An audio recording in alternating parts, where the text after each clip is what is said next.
Welcome. I'm calling the meeting to order. Oh, we need one moment for council approach the bench activities. Thank you so much. Did we decide on a closed session? Yeah, no.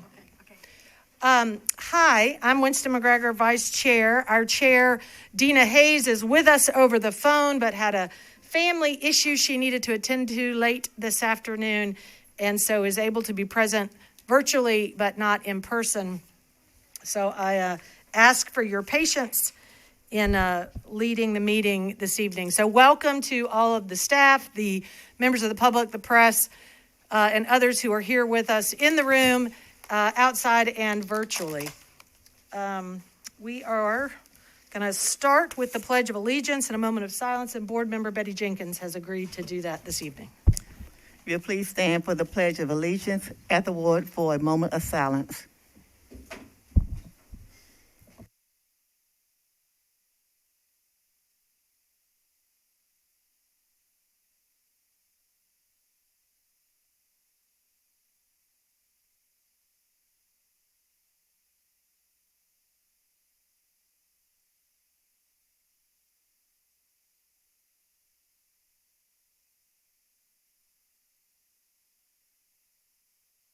Thank you.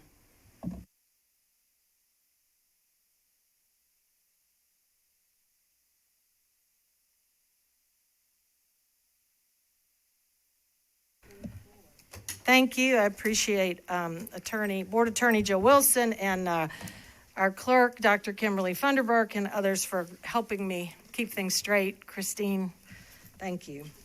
We're going to move into the recognitions. And tonight we start by honoring the life of a great citizen, a former principal and namesake of one of our schools, Dale Metz. And Dale passed away on January 5th, 2022. He was an Air Force veteran, a teacher, and a principal who worked extensively with children with special needs during his long career in public education. Dale served as principal at Peeler Elementary, then at Gateway Education Center for more than 20 years, and then the Herman Metz Education Center bears his name. Dale retired from GCS in 2004, but remained a staunch advocate for children and families in the special needs community. He served as executive director of the nonprofit After Gateway from 2004 to 2009, and he co-founded the Handy Capable Network, which employs people with disabilities to refurbish computers. In 2011, Dale received the Order of the Longleaf Pine, the state's highest civilian honor. And I would just add that as a longtime staff person in nonprofits in this community for over 20 years, Dale was also a generous donor to many nonprofits. He gave out of his personal resources very generously to nonprofits that serve children and families, and he did that really quietly.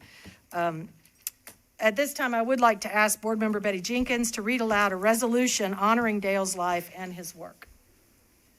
Guilford County Schools resolution creating the life of Dale J. Metz. Whereas Greensboro, Guilford County, and Guilford County Schools lost a passionate advocate for some of our most vulnerable students in the passing of Dale J. Metz. Whereas Mr. Metz began Greensboro's first program for the treatment of education of children with autism and communication-related disabilities, as well as creating parent education classes and the community tutor program, while serving as principal at Peeler Elementary School. Whereas he served as the first principal of the new Gateway School when it opened in 1983, a school previously known as Greensboro, Sarah Posby, and Orthopedic School. Whereas Mr. Metz raised millions of dollars to expand Gateway and helped to develop it into a nationally recognized program for exceptional children. Whereas he was beloved by students and families alike who remember him as his kindness and advocacy. Whereas Mr. Metz was fiercely committed to treating disabled people with dignity and respect, that he assists in casting of Guilford County School students and professionally film production of improved and polarized and perception of people with development, intellectual, and physical disability. Whereas in 2011, Metz was awarded the Order of Longleaf Pine Award, the state highest civility honor. Whereas in 2013, Gifford County School opened the Herbin Metz Education Center, named as Dale Metz and Sarah Herbin. The school serves special needs students in kindergarten through 8th grade. Whereas his work toward creating a better life for all children continued even after retirement from Gifford County Schools, serving as executive director of the nonprofit At the Gateway, and well as co-founder and president of the Handy Cable Network.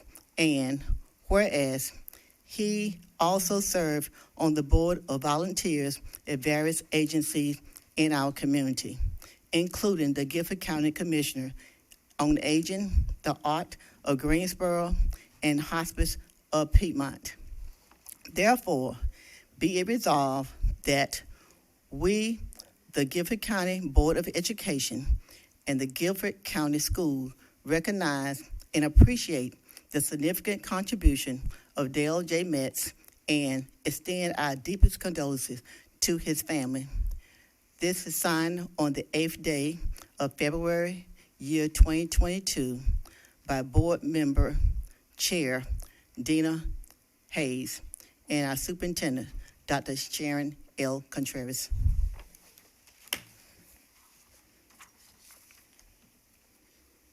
Thank you, Betty. Thank you, Betty.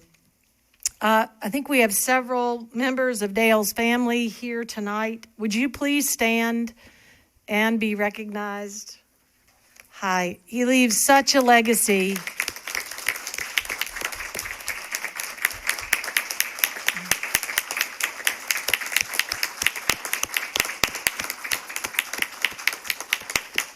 I really think he was someone who was loved and known far wider than he knew, perhaps.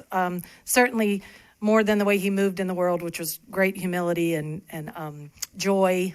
And so thank you for sharing him with the world, and our deepest condolences to you in that loss.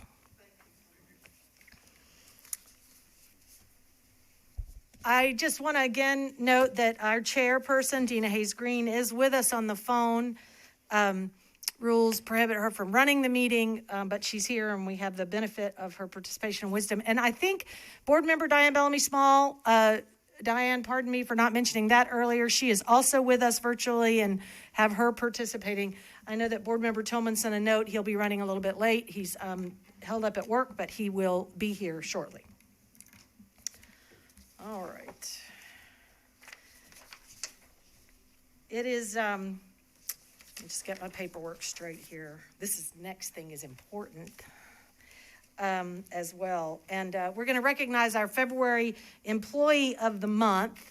And I would like to invite Principal Noelle Keener to come to the podium, please. It's like the Price is Right. Come on down, Principal Keener. And I'm asking Board Member Linda Wellborn to say a few words about your extraordinary service. Turn your mic on. Oh, I forgot. Sorry. I'm terrible with this. Brilliantly smart and great at hiring good people. I agree. These are the words used to describe Noelle Keener, principal at Northeast High, who was named the February GCS Employee of the Month. Mrs. Keener was nominated by a former GCS teacher and current substitute teacher, Mark Scott, who wrote, Ms. Keener is intelligent, has hired a great staff, is a superb leader, can be seen in the hallways of the school, and is approachable. Her demeanor has trickled down to the entire staff, that has apparently trickled down to the students, because as a whole, they seem to be as good as any student body I have worked within in the public setting. Teachers and staff everywhere are typically nice, but every staff member is unbelievably courteous and kind And when I mentioned this to staff member, they said, it starts from the top with Principal Keener. He said, she is not only brilliantly smart, that's twice, so, but is great at hiring good people. Ms. Keener will receive a $50 gift card courtesy of Greensboro Jaycees during the month of February. Her photo will hang at the district central office at Northeast High and the Greensboro Jaycees office. So I'm going to bring down your certificate, and every word of that was true. Every time I go over there, everyone is happy and always greet me with a big smile. So.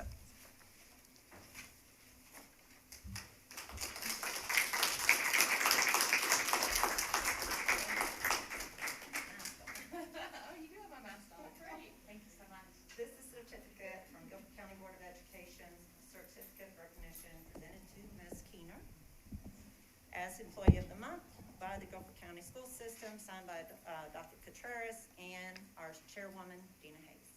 Thank you so much. And you have an awesome staff, and I always love coming up to visit. Do you want to say a few words? Yeah, we'd be happy to have you say a few words. We have 10,000 employees, so being one of 12 in a year, it's a thing.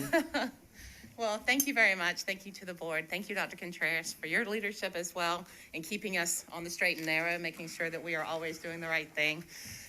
Northeast High is a great place to be. It's easy to do a job that you love, and all of my fellow principals, which you'll see Lisa here soon, deserve such a recognition. So thank you guys so much. Thank you so much for your service. Thank you.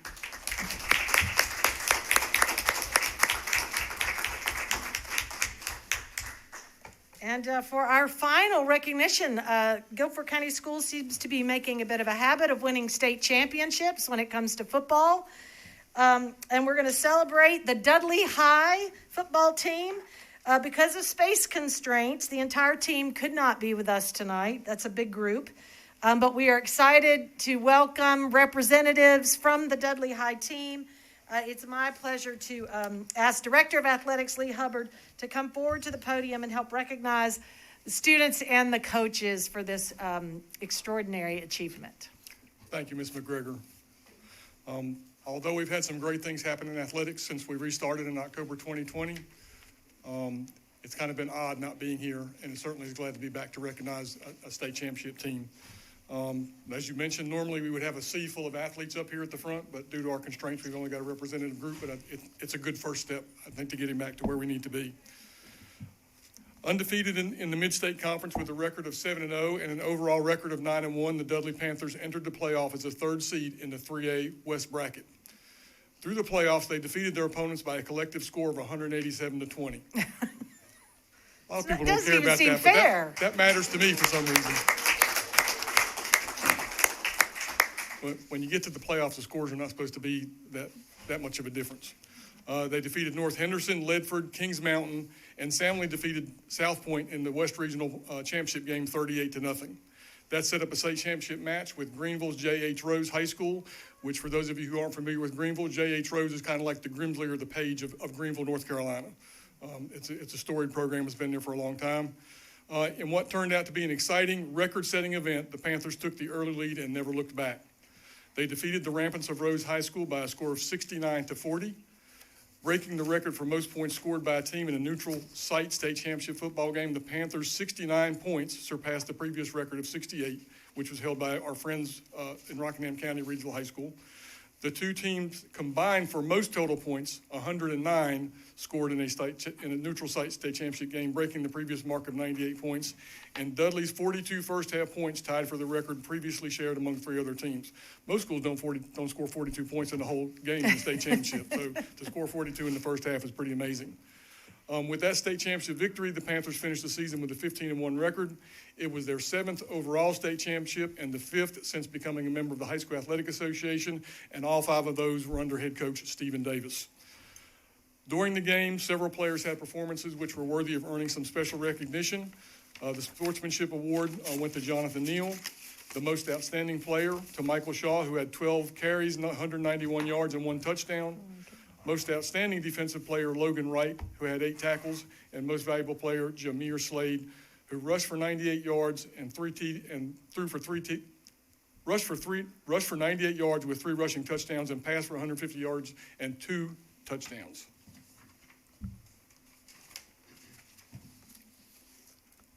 We do have several people here representing the school and the team. If they would, as I call their names, please just step forward and raise your hand. Principal Lasay Timmons McLaughlin. Players, Stephen Davis II, Jameer Slade, Trevon Humphrey, Jaheim Pittman, and Austin Lloyd. And all the coaches may not be here, but head coach Stephen Davis, assistant coach Arturus Bryant, assistant coach Calvin Davis, assistant coach Antonio Hall, and assistant coach Brandon Anderson. As has always been the case, the team represented Guilford County Schools in Greensboro well.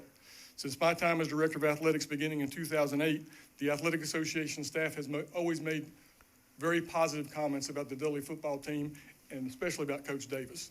They really like him down in the Athletic Association.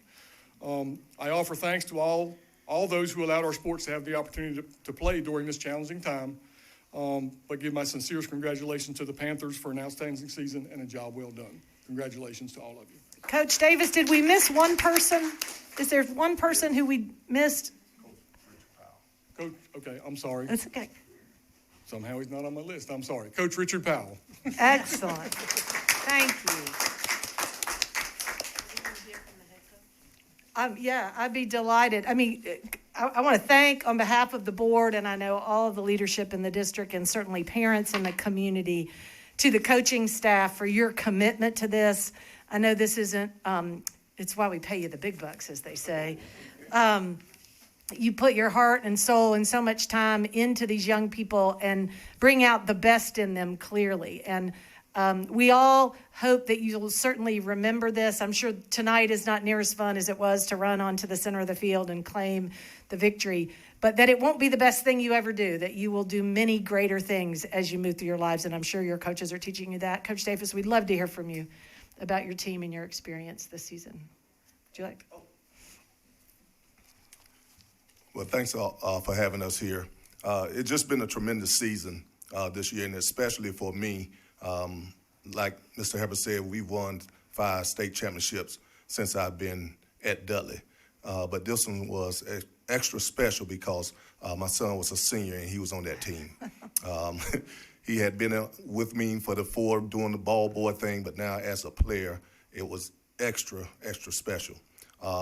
I just want to say thanks to my coaching staff for a tremendous job they did, coming off of COVID and playing 2 full seasons in 1 calendar year.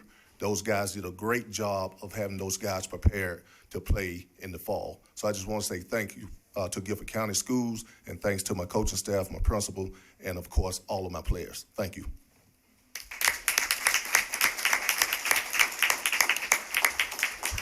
Congratulations. Thank you so much for being here tonight, guys, and go home and do your homework. All right.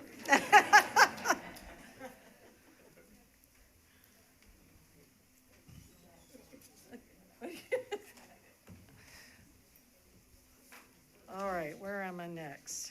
Public comments, right? Yes. All right, I think we have 11 folks signed up this evening for public comments. Everybody will have, I believe, 3 minutes. Is that right, Ms. Griffith? So we'll explain that as they come in. The orange light gives them what, 30 more seconds? 15? Okay, I'm getting hand signals back there. Cheryl Beeson. Ms. Beeson, thank you. So again, you have 3 minutes, and there will be an orange light. We ask that you keep your mask on under the mandate, and when the orange light blinks, you have 15 seconds to complete your remarks. Say your name and address. That doesn't count against your time. Thank you. I'm Cheryl Beeson, 3868 Eagleston Court in High Point, North Carolina. I want to thank you, Dr. Contreras and board members, for this opportunity. I greet you this evening in support of our district's dedication to providing the best education for every single student, because an ongoing dedication to equity is a sure way to ensure a thriving school community. I ask tonight that you fund school libraries to provide our students with current and diverse views. In 2018, half of the children's and young adult books published in America featured white main characters. 27% of those books featured animals and machines, and a remaining 23% of the books published in America in 2018 for children and young adult, 23% combined depicted characters who were Black, Asian, Latinx, or Native Americans. This becomes especially problematic because 72% of Guilford County students are children of color. With the average publication date of our Guilford County Media Center's collections being 2003, it is certain that our Media Center specialists struggle to provide books that represent their student enrollment.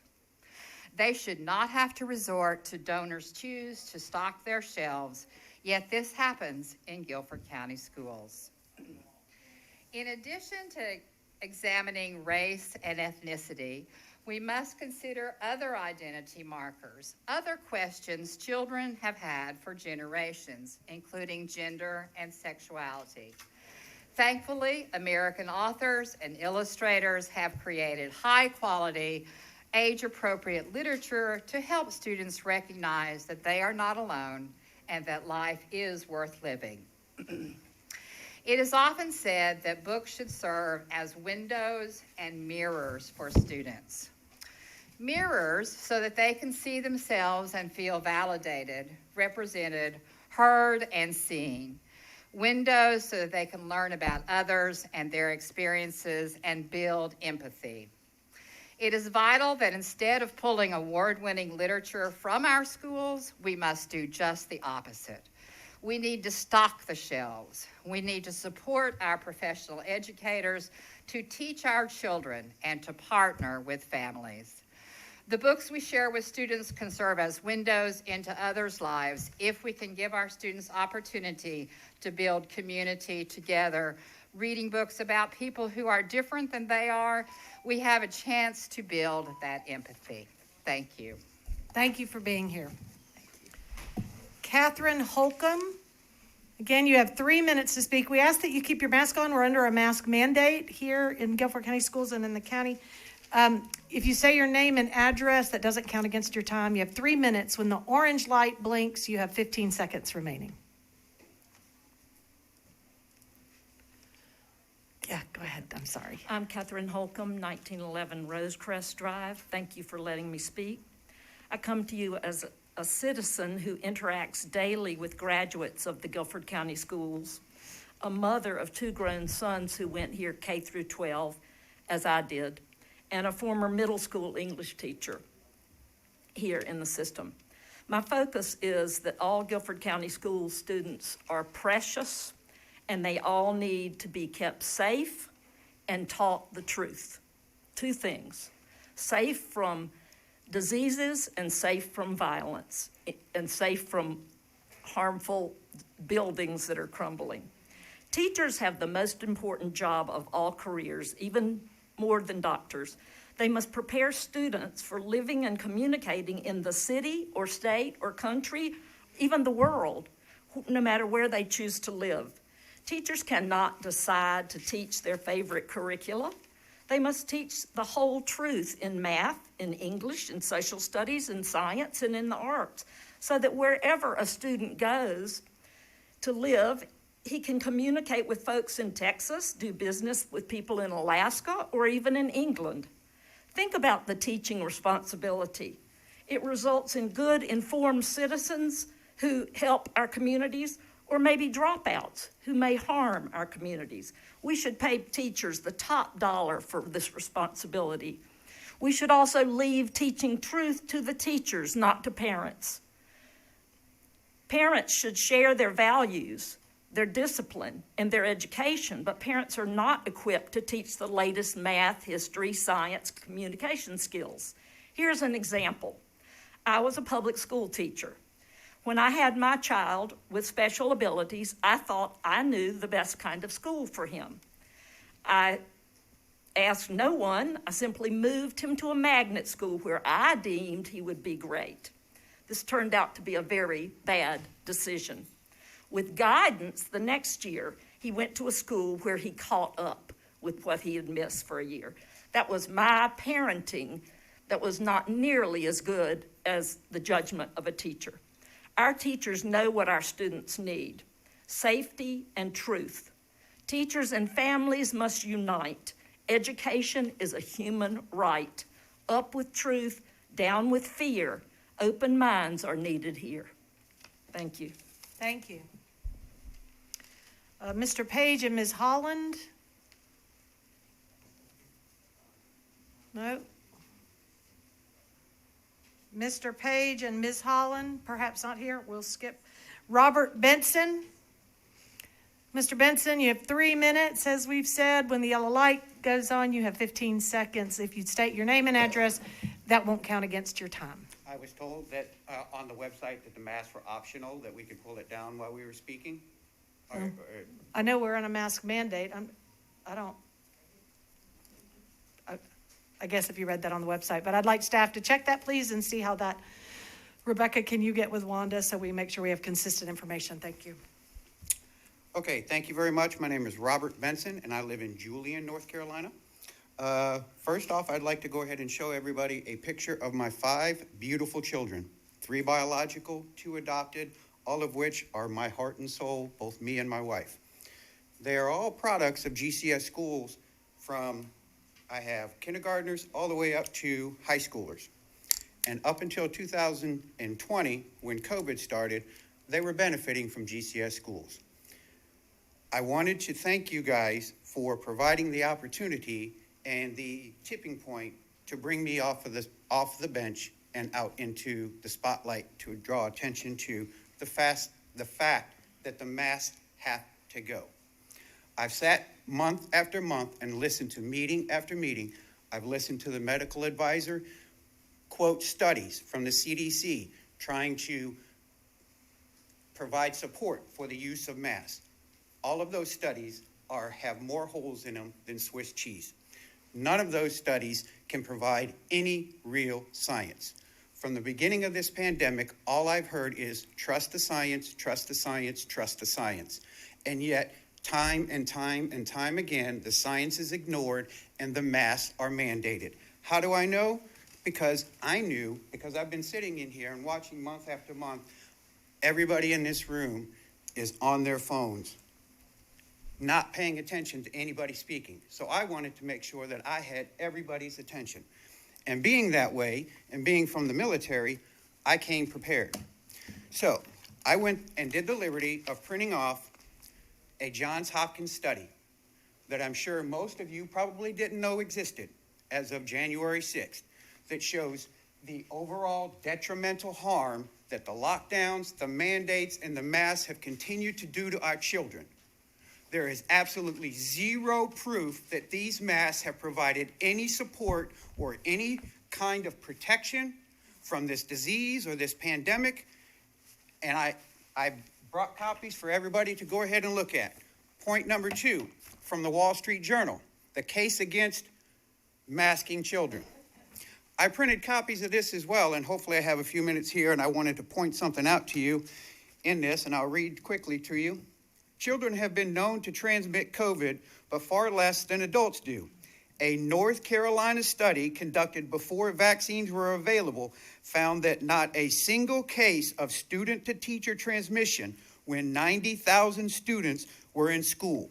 0 transmission from students to teachers. These masks have to go. I promise you, if you don't vote to eliminate these masks tonight, every one of you should be ashamed of yourself, should look for another job, and I promise you, if you're in my district, you will be looking for another job if I can have anything to say about it. Thank you very much. Susie Williams, you have 3 minutes to speak when you state your name and address. That doesn't count against your time. Thank you. My name is Susie Williams, 1001 Claiborne Street.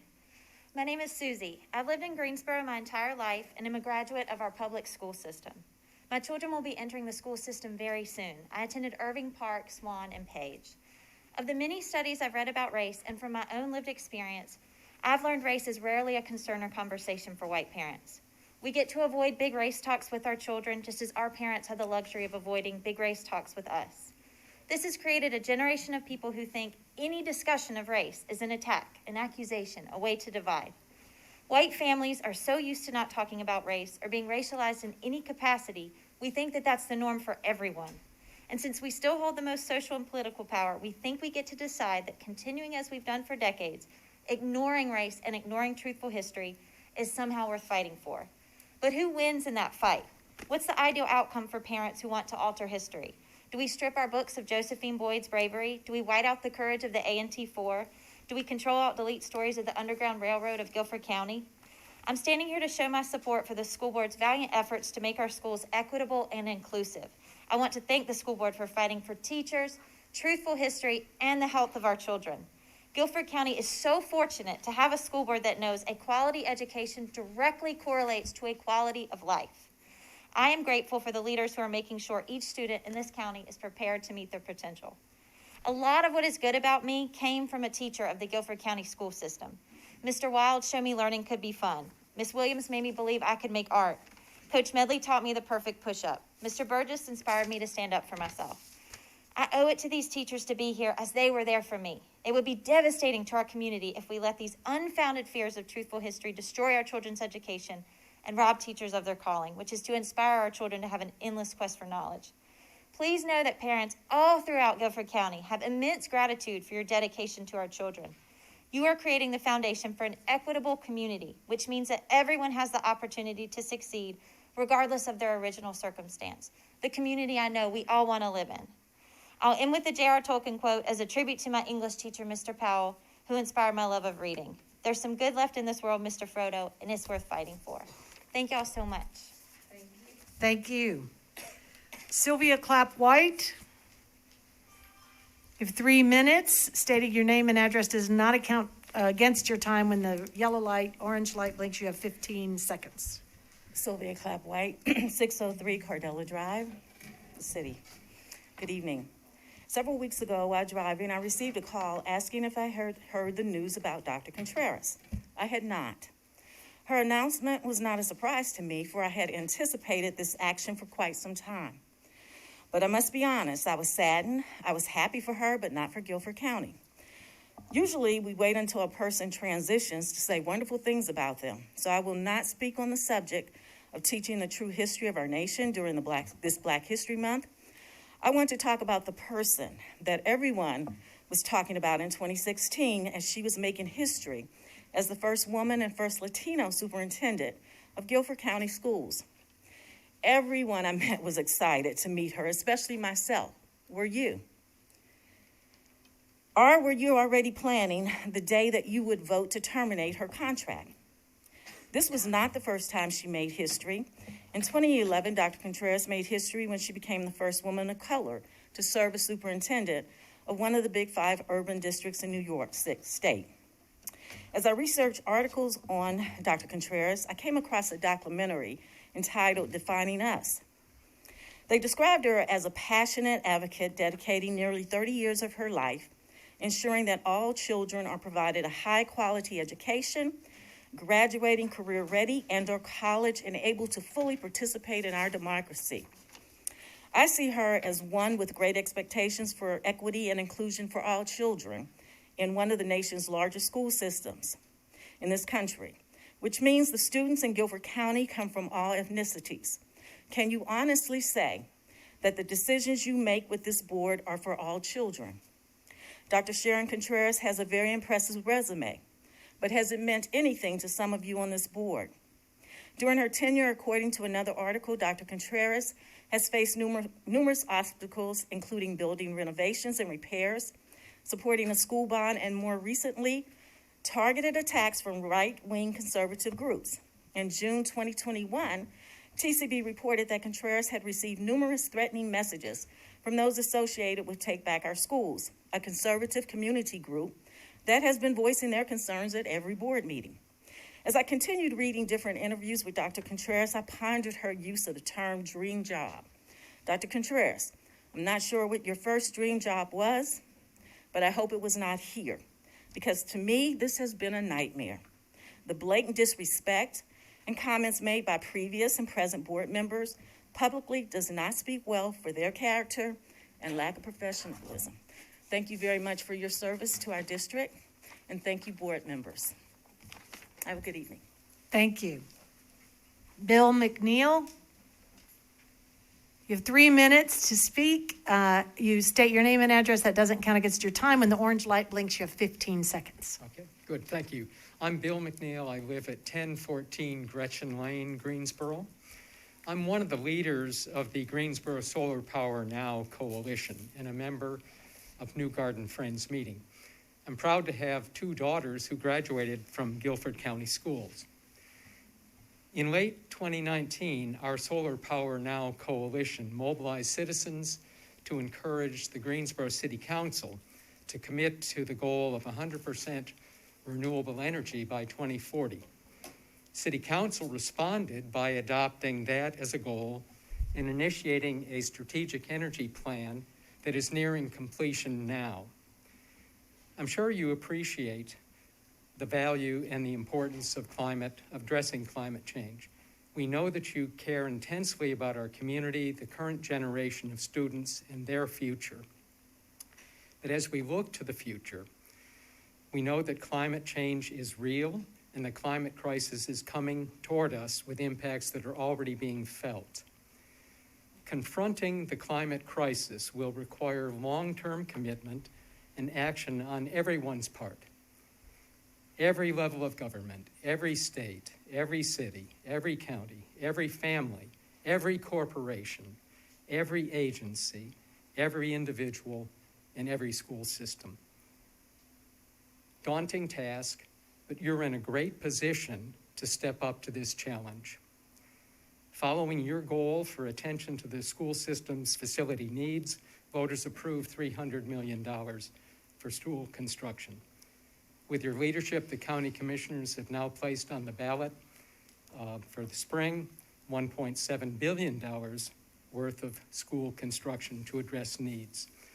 All of this construction should incorporate the very best energy efficiency measures and tap into renewable solar power to meet the school's energy needs.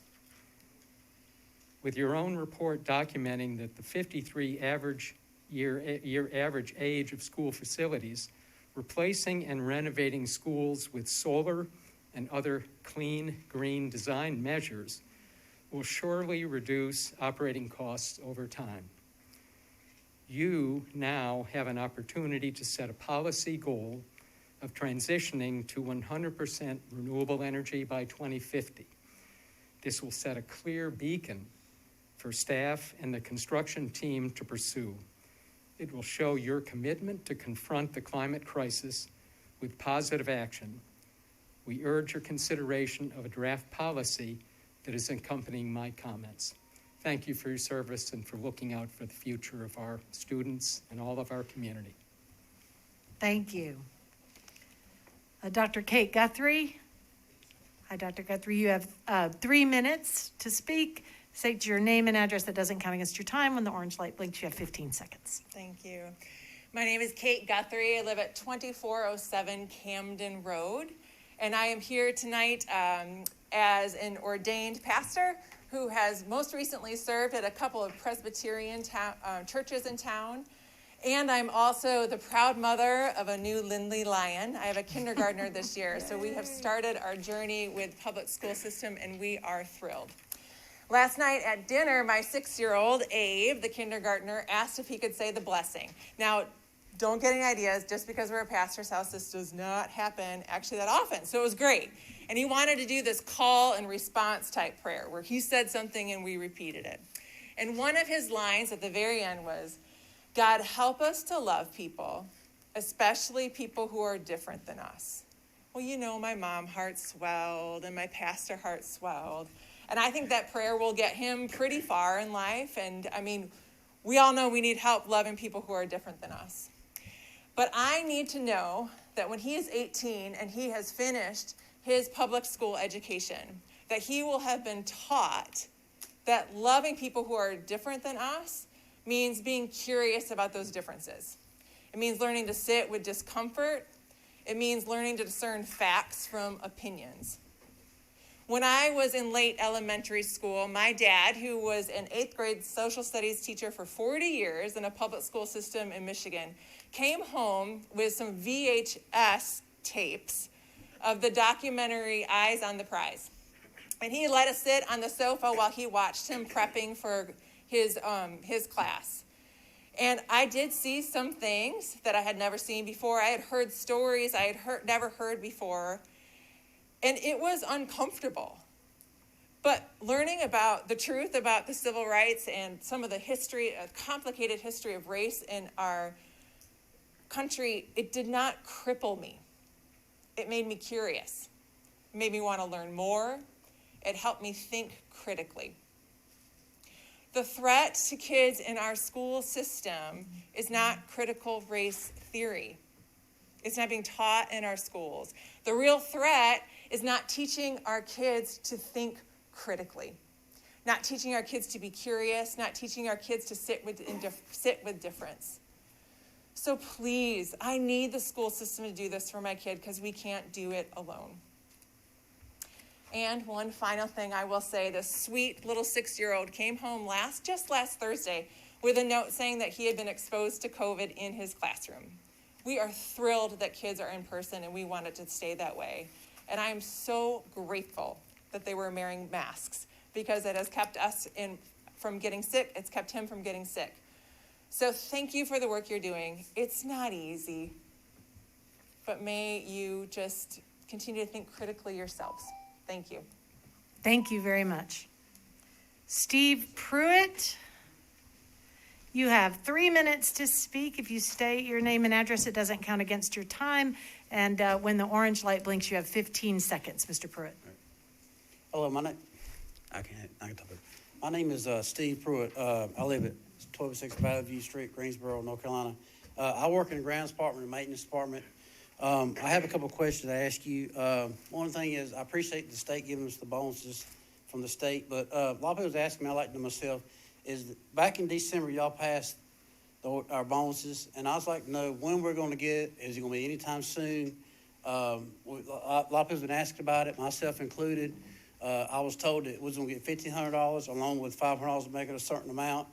And that's what I like to know. When we're going to get this anytime soon? Is it going to be like 3 or 4 months from now in the month? You know, we was told in January we was going to get our bonuses, and we got we got the $1,000 for Christmas time. I really appreciate it. I really thank you for that from the state. And we got the $500 in January. But I'd like to know about the other $1,500 that y'all voted, y'all passed back in December for us. When we're going to get that, that's what I'd like to know.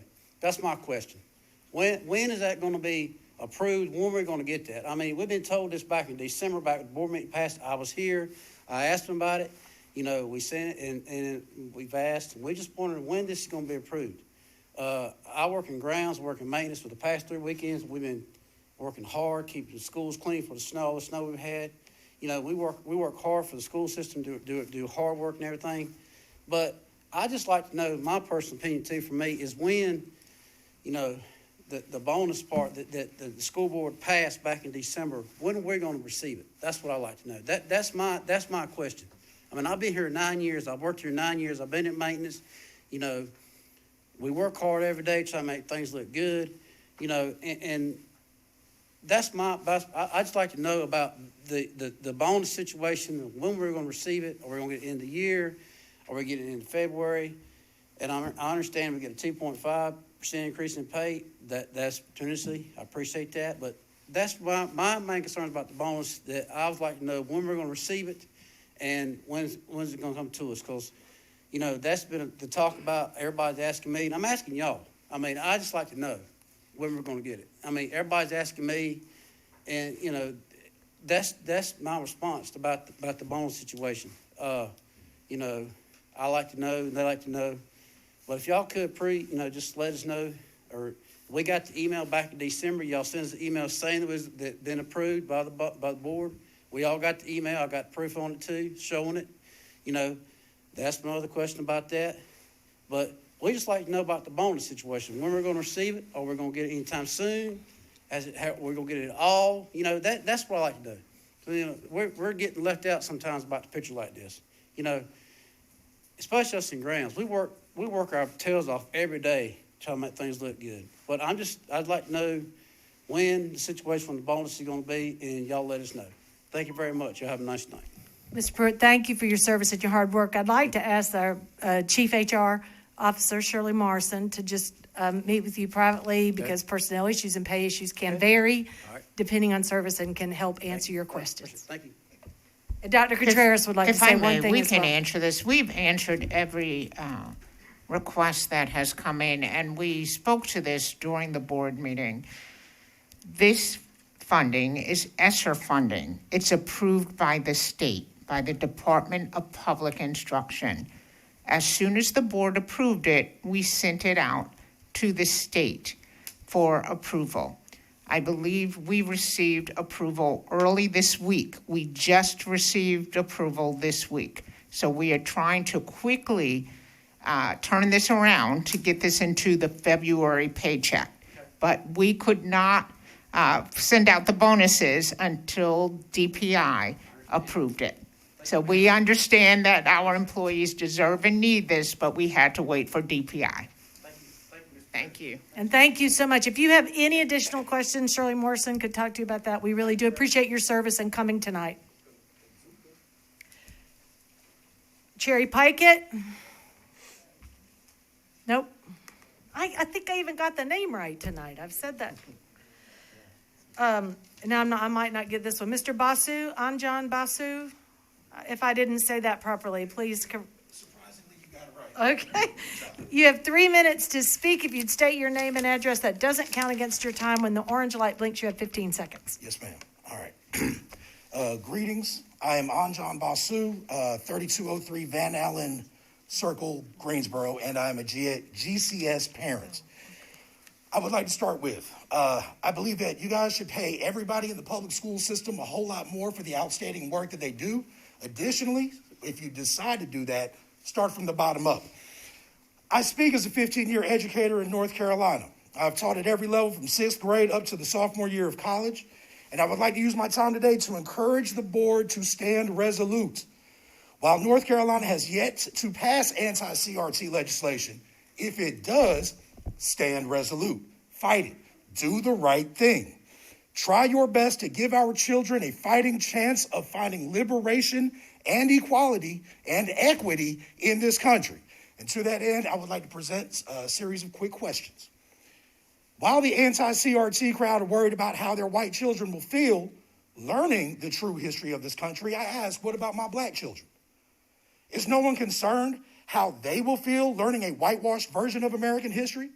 Is the purpose of our curriculum to make white students feel better about their connections to some, let's be honest, pretty atrocious history at the cost of teaching the truth?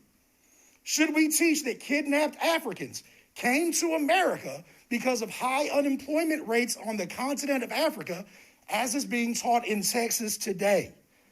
Should my children be taught that the only black people that really impacted America are Frederick Douglass, Harriet Tubman, Martin Luther King Jr., and President Obama? Did black American history exist in a vacuum, or was the black experience influenced by white emotions that translated into centuries of legal policy? Should my children be taught that racism is not real and will not impact them at all as long as they act right? Should my children only see white people in their literature throughout the K-12 curriculum? Should they have to suffer through the adultery and abuse of the Scarlet Letter or the revenge and murder in Hamlet?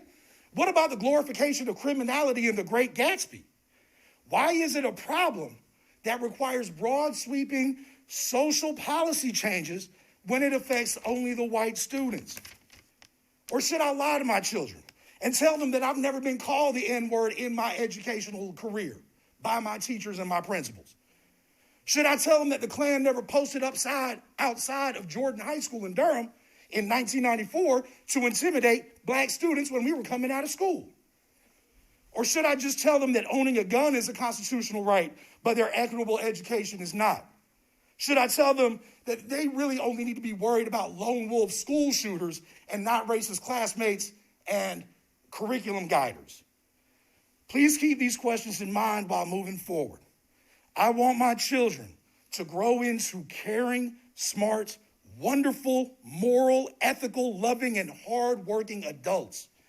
The schools are a vital piece of my equation. Thank you. And I think the final speaker this evening is Mr. Blake Odom.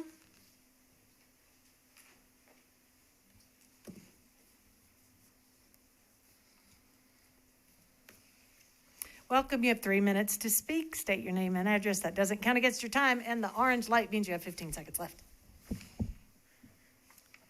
Good evening. My name is Blake Odom. I reside at 800 Revolution Mill Drive.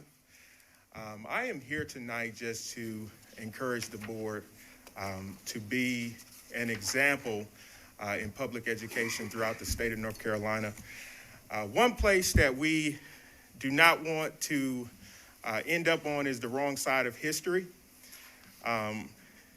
Here we have assembled political leaders who serve on this Board of Education, who have power to alter the trajectory of our students' futures. I encourage that we continue to do the right thing, specifically speaking about the history that we choose for our children to learn.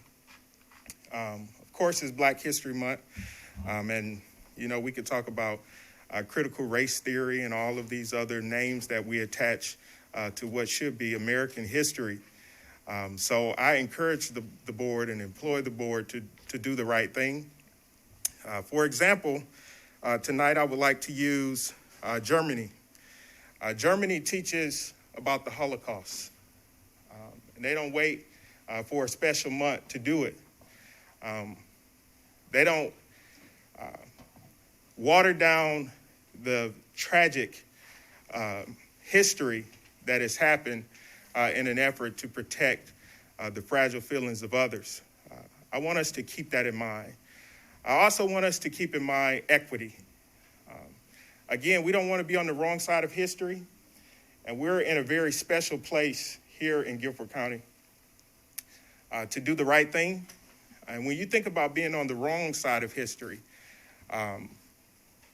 making decisions that do not benefit the least of us will put us on the wrong side of history. And I want us to keep that in mind with every decision that we make.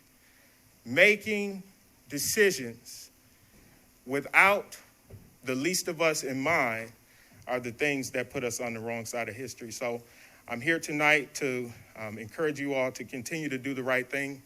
And lastly, I want to say to Dr. Contreras, I am 100% in support of your leadership for Guilford County.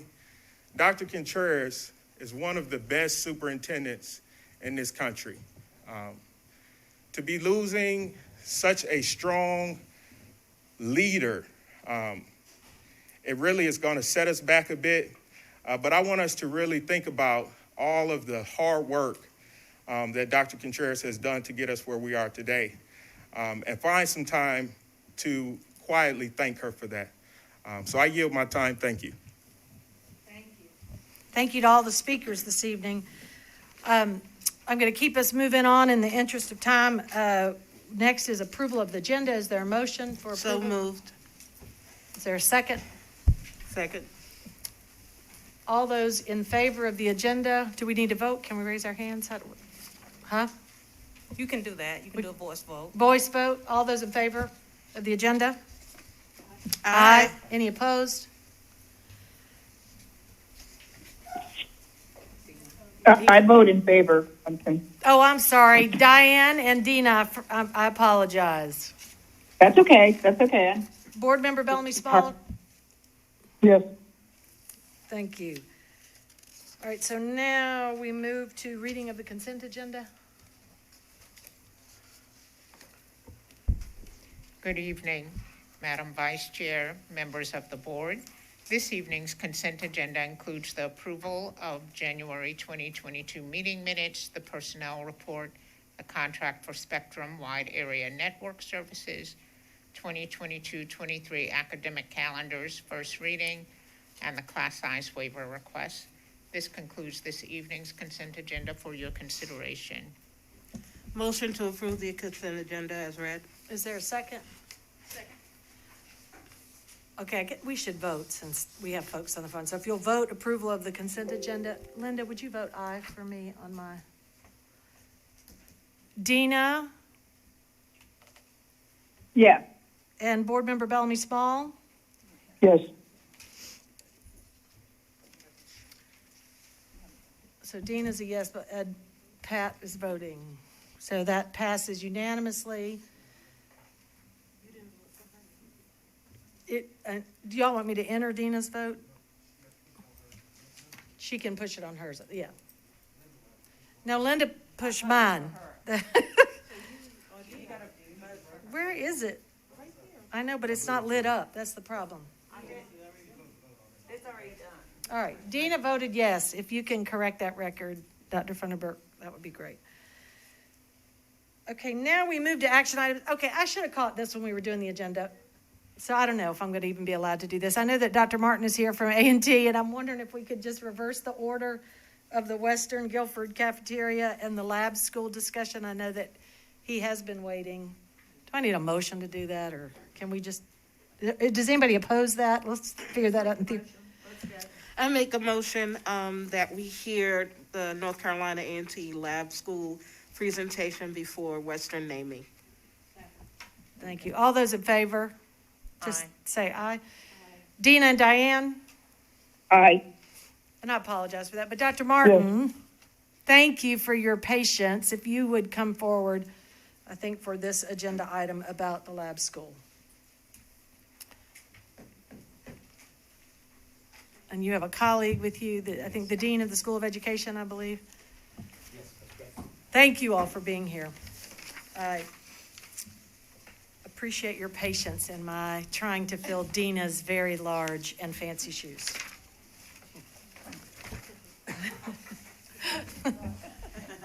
There's not a presentation. It's just time for those of you who have any additional questions to ask those questions of the Chancellor. So we had a presentation at our work session. Wasn't that when we did this? So are there members of the board who have questions about the lab school presentation? Linda? Not really a question, but I did re-look at the presentation. I'm very excited about it. I think you're spot on what you're going to do. I'm excited for those children, and I look forward to seeing it materialize into a real program. Thank you. Thank you.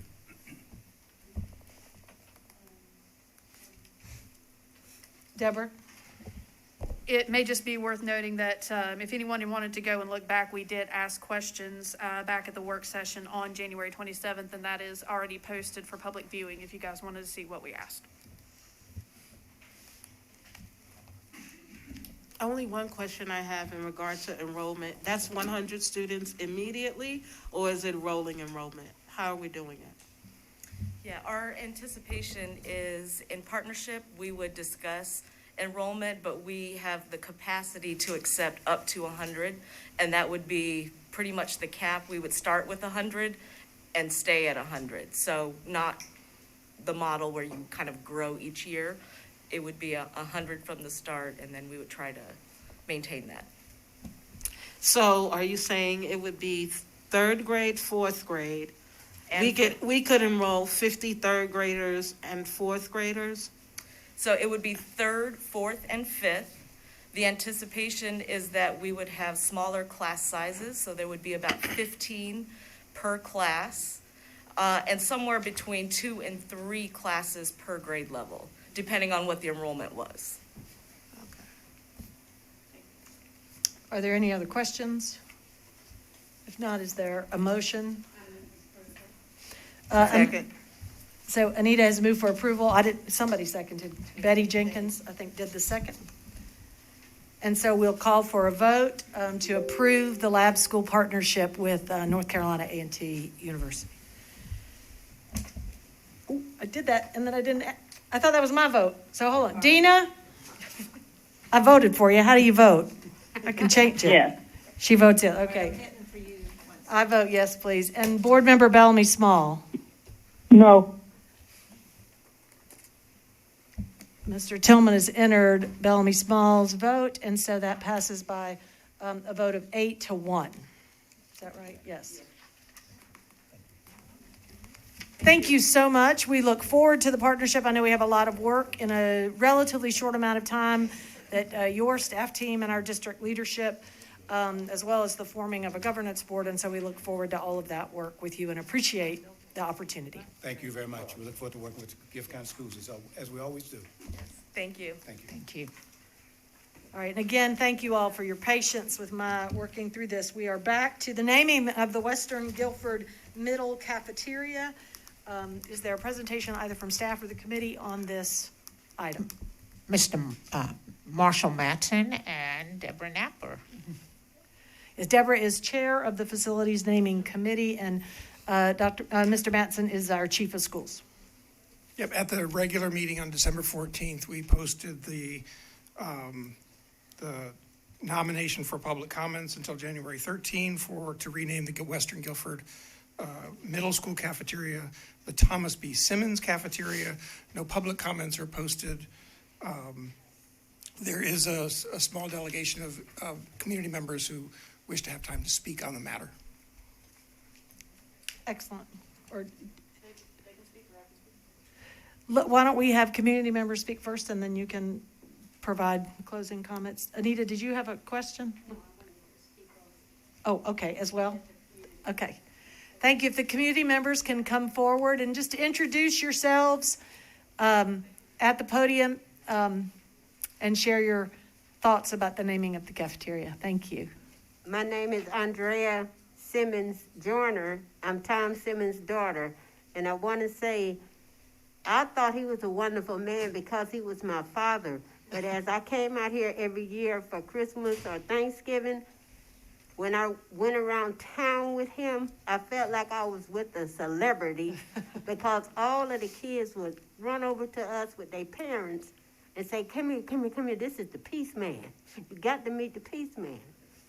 Talking to this man back here, I didn't know how much of an impact my father did on other people. I just knew how he raised us to be good and wonderful. And this person, Marvin, is my play brother. My name is Marvin McQueen. I'm a cafeteria manager at Washington Montessori. I've been in the system over 20 years. Mr. Simmons, I was the cook there for 5 years before I became a manager. He took me up under his wings. He adopted me as his son. And I've been knowing him. He's a great man. He's a peaceful man. Thank you. Thank you so much. And my mother just joined him on January the 14th. She made it for their 70th wedding anniversary. That's when she passed away. Wow. Thank you for being here. Thank you. Good evening, everybody. I'm thankful to be here. It's an honor to be here to speak on the behalf of Western Guilford Middle and just their father. Mr. Peaceman, to me, he was a mentor. I have to say father figure, a man of faith, and just an amazing human being. I'm 29 years old. For me, I run my own business where I have a mentoring company called Reach One Love All, and I basically mentor at Guilford Middle School too, Western, and a bunch of schools in Guilford County, and then also in other states. And it's just been a blessing. I think when I look back over the course of my life, I'm thankful for people like Mr. Peaceman, who was able to just exemplify just the proper character that you needed growing up. I mean, he always was a person who he always had something in his hand. He was always willing to help, smile, go the extra effort to make sure the school was intact, or the teachers had the help that they needed to help everybody get to the next level. So I think for me, not only is it an honor, but I think when we look at the times that we're in right now, the world could always use somebody who loves a little bit more or goes the extra effort to help others in need. And when I think about Black History Month, it really brings me to tears to think that, somebody of his stature really should be honored.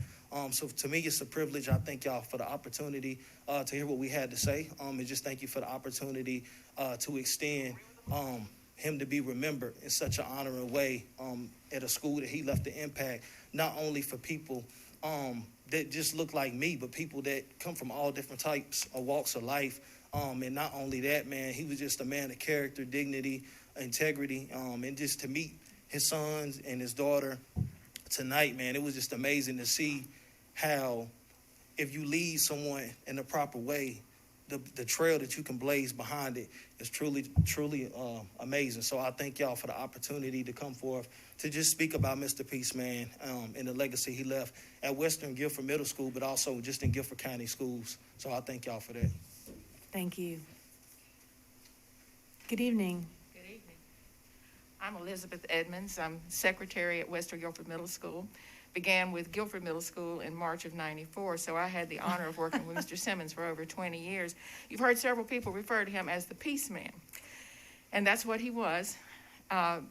His trademark was Peace Man because he met everybody at the door every single morning and on the way out the door, and some of the 8th graders had even given him the symbol that he wore around his neck. And he would always hang out in the cafeteria. I mean, his job was to go in there and pull trash, but he had an ulterior motive because while he was working around the cafeteria, he was imparting words of wisdom. He was mentoring. He could just look at a student and give them a look, and they would straighten that spine. He is one of the finest men I've ever met in my entire life. Not only was he a veteran, he had retired from a job in California when he came here to work for the school system for 25 years. A father, a grandfather, a great-grandfather, married to Miss Annie for 70 years. And as his family said, to know him was to love him. And when I posted that we were going to do this, in a matter of minutes, I had nearly 200 likes and shares, and that has quadrupled over the last few days. People are coming from all over the United States to support the Peace Man. And they said, you know, he didn't get any big rewards or awards while he was living, but his biggest award is the legacy he left behind with the staff, the alumni, the students. It's amazing how many lives that man touched. And so we couldn't think of anything more fitting than to name the place where he imparted his words of wisdom after Thomas Bankston Simmons III, the Peace Man. Thank you. Thank you so much, and for your service as well. Thank you. Good evening. Good evening. I'm Patrice Brown. I'm the very proud principal at Western Guilford Middle School. And there's so many words I could say to add to those that have been said. I'm first going to say happy birthday to Mrs. Edmonds. And I want to just end with this because as a brand new principal coming into middle school from elementary school, very nervous, Mr. Simmons was one of the first people I met. And he immediately put me at ease. He immediately gave me the peace sign. And I knew I was exactly where I was supposed to be. So with that, I'm going to end with this quote. Everyone can be great. Everyone can be great because anyone can serve. You don't have to have a college degree to serve. You don't have to make your subject and verb agree to serve. You only need a heart full of grace, a soul generated by love. And that was Mr. Thomas B. Simmons, our Peace Man. So we thank you for this opportunity and this honor at Western Guilford Middle School, and we will proudly remember him every time we see that honor in our cafeteria, which is a central location in our school. Thank you. Thank you. Board Member Sharp. I just wanted to quote or to read what Oakley May had to say, part of what he had to say about Mr. Simmons. Oakley May was a long time, very much revered principal at Guilford Middle School. And he wrote, when he came to work, he impressed everyone with his friendliness and work ethic. He greeted faculty and students each day with a big smile and a peace sign. He was ever not in a good mood or did not feel well. If he was ever not in a good mood or did not feel well, no one knew. He said his job was to open the school in the morning. He never knew him to be late or out sick. And if anyone needed anything during the day, Mr. Simmons was the person to call. That's high praise coming from a high-rated ex-principal. Thank you. Board Member Napa. And as for the facilities naming committee, if you would like to go to the website, you'll see all the letters of recommendation there. They've been posted there for more than 30 days for everyone to review, and they remain there, and they are high praise indeed. I did touch base with Board Member Irby, who's a representative for Western, and neither she nor I have had any what's the word I'm looking for? I don't want to say controversy around it because that's not right. Any questions or even any doubts posed about whether this is an appropriate action or not. Everyone has been absolutely thrilled with the suggestion, and I'm proud to put it up for another consideration. I'll make a motion that we rename the cafeteria at Western Guilford Middle. Is there a second? I will second. All right, we can vote. Dina? Yes. Board Member Bellamy Small? Yes. Mine's a yes, thank you. And it is unanimous, and so the cafeteria has been renamed the Thomas B. Simmons Cafeteria after the Great Peace Meal.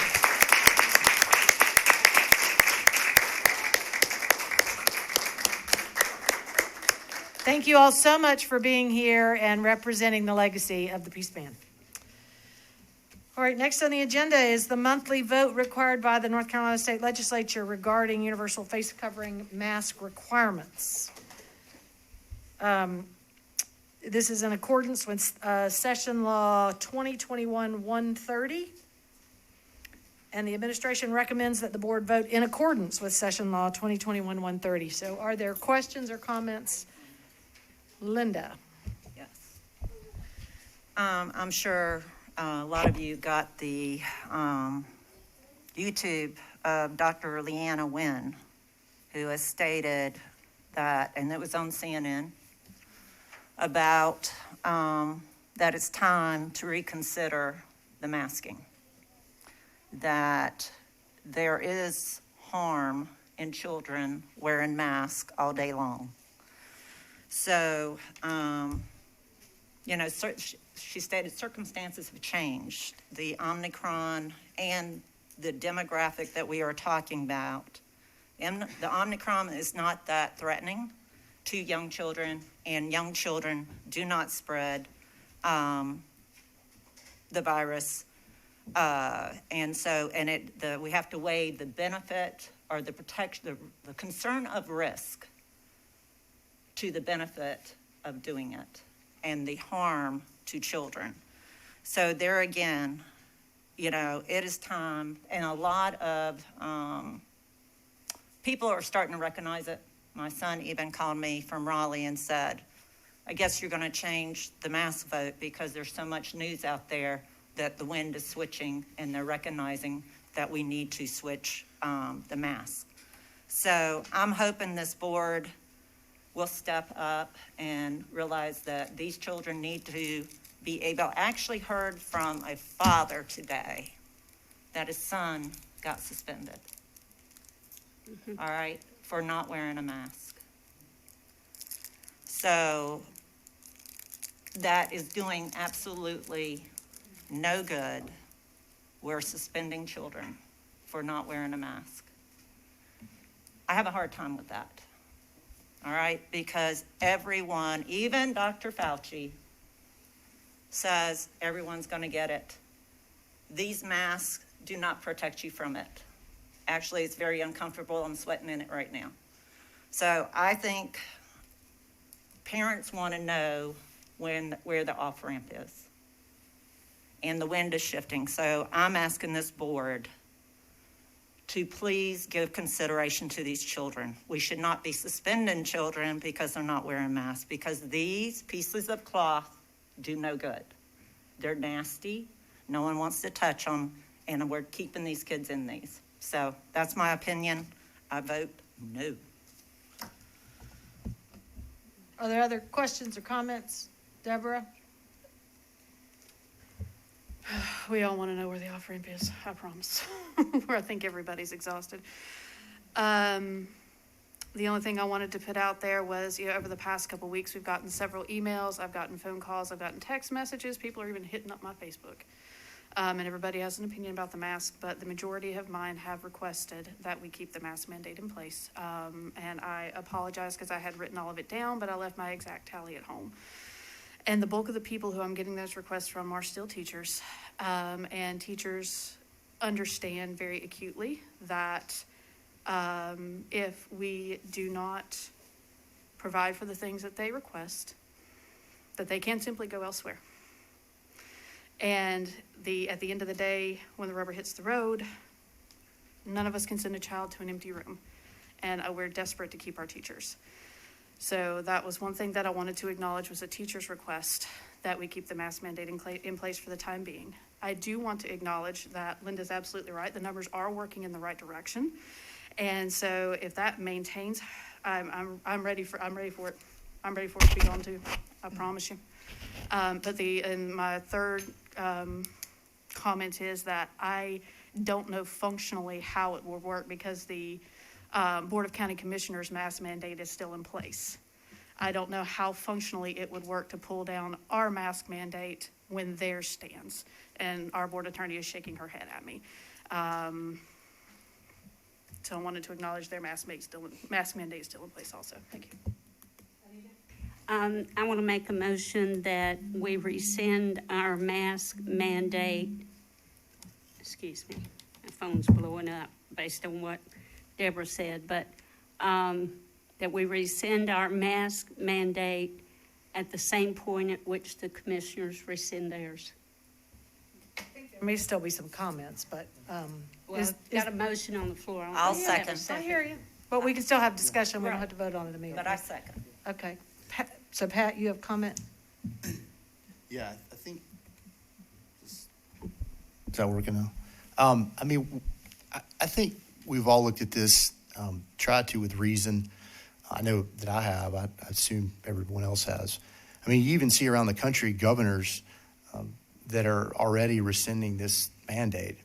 And we talk about leading and being innovative, and I just don't think we should wait. But I mean, I think we can make our own decisions, and I would urge our county commissioners to do that.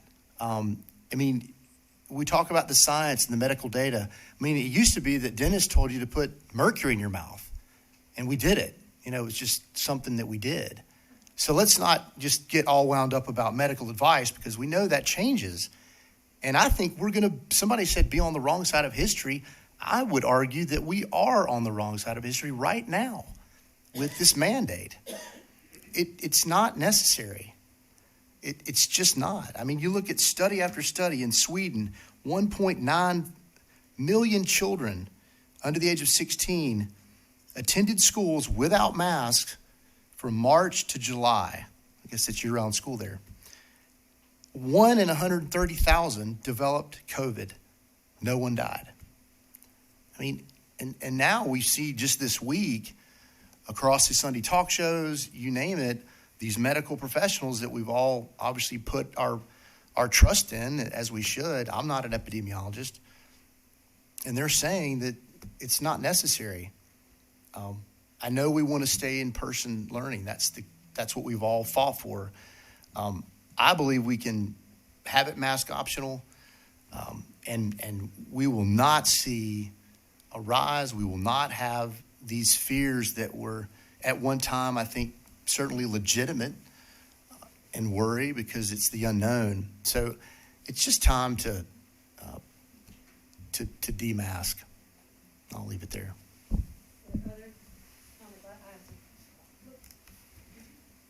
Nope, you made a motion. Dina or Diane, do y'all have comments?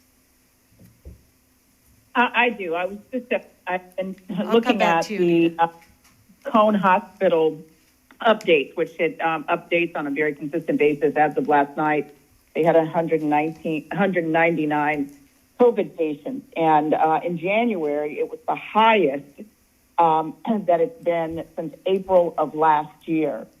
And, this isn't just about young children or, our elementary age students. This is about the adults in the building, all of the increased contact is, we're, unable to do some of the other mitigation strategies such as social distancing and all of the things that we're doing through virtual learning and remote and other efforts to mitigate exposure. There is coverage from CNN 10 hours ago at 8:30 today that says that CNN still recommends universal masking for all schools. You can have doctors and physicians and epidemiologists and other scientists on, and they could be in many, many different places. The numbers have come down at Cone. Today they have 199. In January they had over 200, but it is still high. And when we have that many patients that are utilizing hospital resources, as we've seen the number of strokes and patients needing cancer care and other autoimmune diseases, I mean, it's just not as simple as, just a certain student population. And so I'm in favor of reviewing this information, even having a special call meeting if the county commissioners change, if the data shows that there has been a drastic and dramatic drop in the number of COVID patients at the hospital. But I am in support of maintaining this right now based on the information that is available. Thank you. I just want to ask Attorney Wilson to clarify for the board how rescinding the mask mandate might change the isolation and quarantine rules. So I think this is the most persuasive position that many board members I represent have considered, which is our goal is to have kids in school. The current guidelines from the health department, from DHHS, are the isolation quarantine guidelines. If a school district, so this LEA, has a mask mandate, in other words, they are required by students. If a student is exposed to a student or adult who has COVID in the classroom, they do not have to isolate unless they are symptomatic. If they are a mask optional district, every exposed child has to isolate, and so they will be out of school. And so if your goal is to put kids in school, there's a significant difference to how many kids you will be putting out of school if you lift a required mandate. Anita? Do we have, at this point in time, any classification of employee who has not had the opportunity to be vaccinated? I don't believe that's their choice. Certainly they can be vaccinated if they choose to. Would the motion to follow the commissioners prohibit anyone from wearing a mask if that was their choice? No. Thank you. So I do have a comment. Board Member Bellamy Small or anybody else, do you have comments or questions? Deborah has a comment or question. I'll save one. When is the next county commissioners meeting? I'm sorry, I don't know off the top of my head. Anybody know? If we can look that up. 18th. 18th of February or March? We're looking at. February. Okay. It's next Thursday. You'd think I'd know that off the top of my head, but I don't. Okay. And yes, that to Anita and Jill's discussion, I guess it would be their decision at the point of the next meeting where they pull down the mandate altogether, or whether they, I guess, no matter what, masks would be optional. If you choose to wear one, you always have that option. Correct? Yes. Okay. You could wear that. You could wear a mask 6 years ago. You could wear a mask any day you choose. Just making sure. I don't want to. I know that there was a struggle. I believe it was in Northern Virginia where they tried to tell some of the school districts that no masks, and that didn't shake down well. So I don't want to see that happen. There have been governors who have attempted to pass mask for policies or state directives that forbid the wearing of masks. There have also been some governors recently who have lifted statewide mandates, but have directed local agencies like schools to make their own decisions for their own purposes. Kim? Oh, I didn't know you had. No, I've got a comment, so. The isolation and quarantine would shut down our schools.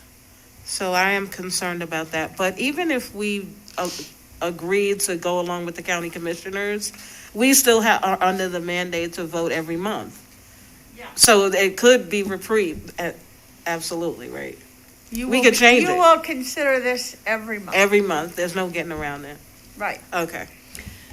So I would like to make a comment, which is that while, yes, there are some governors rescinding there, other governors not, and there are some doctors on CNN who say this and some who don't, and the winds are compelling, and all of those things impact how we feel about something. However, there are layers to this. It's a public health issue, and I do believe public health issues should weigh the broad body of evidence and then make recommendations, and that I'm inclined to follow those recommendations.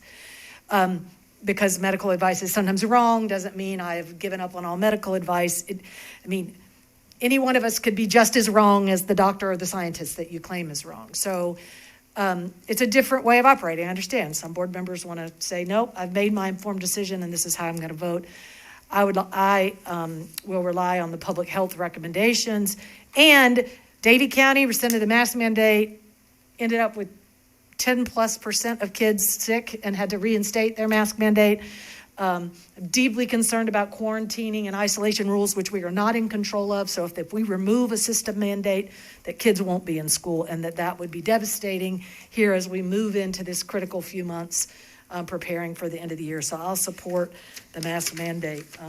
But we have a motion on the floor to time our rescission with the commissioners, so we need to vote on that motion. Anita made it, and Linda, I think, seconded the motion.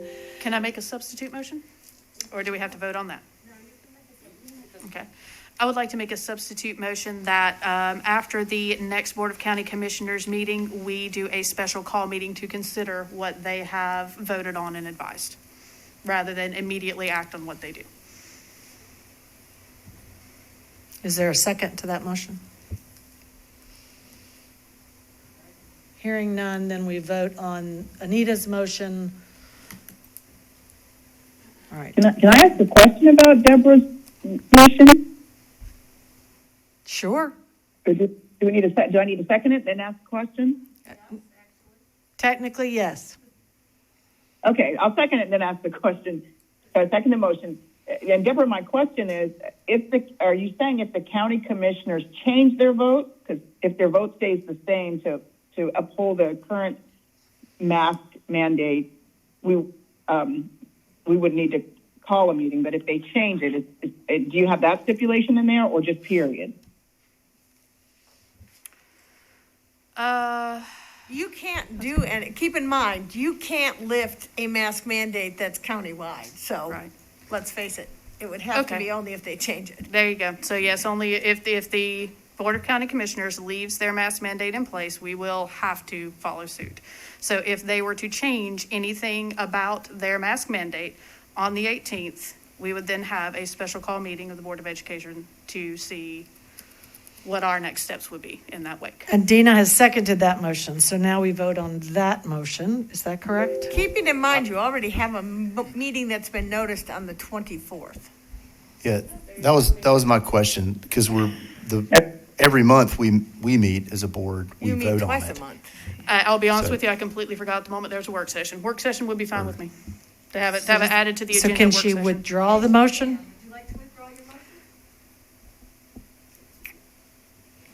No, I would not, because if I'm not mistaken, Anita, your motion calls for the immediate follow of what the Board of County Commissioners does, yes? Yes. And if the Board of County Commissioners does indeed rescind their mask mandate, I would like to have another discussion and vote amongst us in the Board of Education, rather than just immediately follow in their footsteps. Right. Is that a motion, or is that you just voting against Anita's motion? No, that's not my intent. No, I just, I'm trying to figure out the right way to word this to. Okay, hold on. I'm going to just call a parliamentary timeout for a minute to figure out where we are. Anita made a motion. Deborah made a motion. And Dina seconded the motion. So if it's not withdrawn, we need to vote on it. Okay. Right? So I do not believe the commissioners could be meeting the day Pat said it's a Friday. So I would like to No, see if you could even get it noticed. Because you might not, let's see when they're meeting. Mm-hmm. I know it's on a Friday, but They're meeting on a Friday? I don't think. It's the 17th. Valentine's is Monday, so let's start there. Tuesday. And that makes. 3-day, yeah. 17th makes sense because DHHS, I think, are going to do Next reporting. Thursday. Okay, I need a gavel. Next Thursday. I need a gavel. So if they're meeting on the 7th. I got a Diet Coke. There you go, it works. All right, so you still have a motion on the floor for a called meeting should the county commissioners rescind the mask mandate. That's the motion, and Dina has seconded it. So the soonest you could call a meeting would be that Monday, and then you would meet again on Thursday. Okay, that's her motion. We're either voting on it or you withdraw it.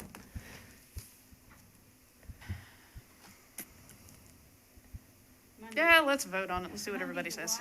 All right, so we are voting on the motion that says if the county commissioners withdraw or rescind their mandate, we'll have a called meeting to discuss the issue. Dina, how do you vote? Oh, wait. Kimberly. No. Vote no.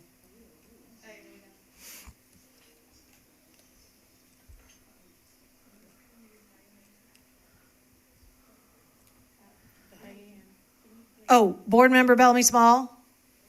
No. No.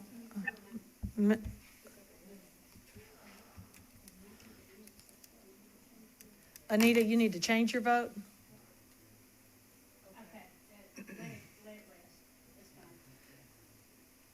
Okay, it fails 7-2, which brings us back to Anita's motion, which is that we automatically rescind the mask mandate if the county commissioners rescind theirs, and Linda seconded that motion. So that motion is now, Anita has a comment. Yeah, can I change that to become mask optional? Yeah, anybody It's can wear a mask mask optional anytime they want. Okay. Okay, Dina, No. I'm a no.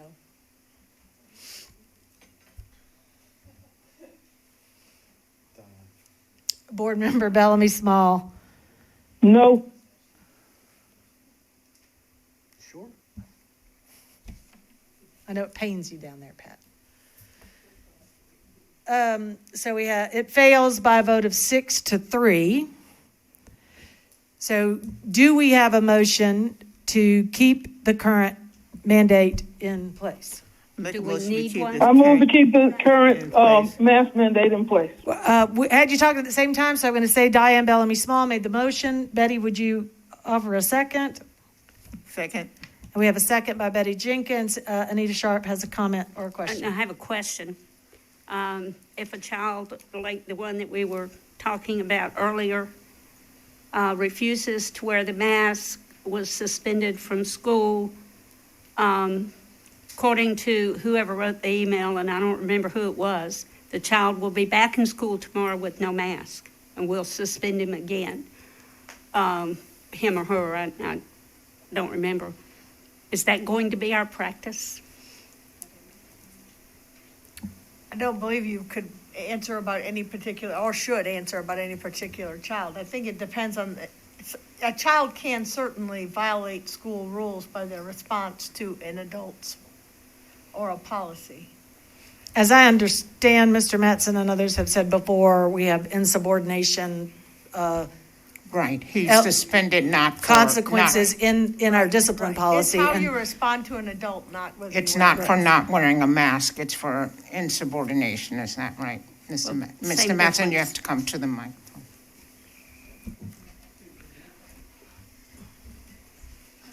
Without knowing the individual circumstances of this case, it could be for something like insubordination, but I would remind the board that the policy of the board is that all people in a school wear a mask, which means that in order to be in the school, they have to wear a mask. So, just like they have to wear clothing. So I don't know the individual circumstances of this, but we'll look into it. But both things can be true, that that there could be some exacerbating situation that caused a disruption of the school environment because of the mask, which could be the reason for a suspension. I'm looking into it. Or it could be that it's simply a requirement that everybody in the school wears a mask. All right, so, okay, we have, I will look into that and get back. thank you. Okay, we have motion on the floor, but another comment from Pat Tillman. So, given the courts have weighed in on some of these things, like granting stays, upholding mask bans, I mean, from a legal perspective, I'm not aware of any court that has upheld the mask ban. There have been in court. Florida, They upheld the governor's power to issue it, but a number of school systems have also continued to wear masks. So that's kind of a messy place to use as an example. And it isn't the local policy. The governor entered an executive order that has been challenged. That's true. But I'm not aware of any individual challenge to a mask mandate that has been successful. right? So it's all kind of messy, isn't it? But so in terms of our legal liability, given a student this sort of situation, hypothetically, or we know that this is happening, Right. because Well, the state so- law with guaranteed public education, it is a mandate, but Well, I would so argue it's different than wearing clothes. Well, so think about it. It's not different than having a tuberculosis vaccine or of going home if you have chicken pox because you're contagious or other health, human safety decisions that have been made by the state to protect students who gather in groups. So there are many, many examples of such things that have been challenged and not challenged successfully because the state, you also have compulsory attendance. So if your child is mandated to be in school, we have a duty to keep that child safe. There are lots of competing responsibilities. And as long as there are supports and your decision is based on a rational basis, and considering that we have both a mask mandate in Guilford County and tools for schools that recommend masks based on findings by the Department of Health and Human Services, we clearly have a rational basis. Okay, we're going to move to vote. Motion on the floor to continue the mask mandate. Motion made by Board Member Bellamy Small and seconded by Board Member Jenkins. Dina? Yeah, I think I was just going to ask a question. I think maybe it's. Oh, we're voting. We're voting. Okay. Oh, I'm sorry. I didn't know you had a question. Okay, you're the chair. You get personal privilege. No, What's that's the question? okay. That's okay. I think it was addressed. I'm sorry. This is for Diane's motion, correct? Correct. To continue the mask mandate, we'll vote again next month. Yes. I'm a yes. And Board Member Bellamy Small? Yes. 6-3. Change mine to, I got confused. Linda Wellborn wants to change her vote. How do you do that? No, I have a no, so I'm right. Oh, no, Y'all are she's good. confusing me. You went yes, I should go no. I got it. We can do that every time if you want. Pretty much. Diane, I don't mean that name. Diane, I need to. All right. All right, so you want yes, correct? I didn't vote. Diane is a yes. You voted against continuing the mask mandate, but you voted yes for me. It already happened, I think. Are we re-voting? Yes, I can't clear Okay, one. point of order. All right. A yes vote continues the mask mandate until we vote again next month. A no vote is against continuing the mask mandate. I voted correctly. So Dina was a yes. Winston's a yes. Board Member Bellamy Small was a yes. She Yes. made the motion. There was just some confusion on the dais, surprisingly. Okay, and that passes by a vote of 6-3. Thank you. We will see you again next month on that one, folks. All right, so where are we at? Consideration of revised policies D under action items. Is this coming from Board Member Jenkins, Chair of the Policy Committee? Thank you. Yes, I'd like to make a motion to adopt policy number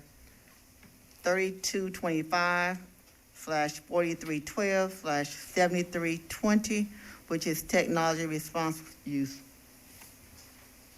A second. Any questions, comments? We'll move for a vote.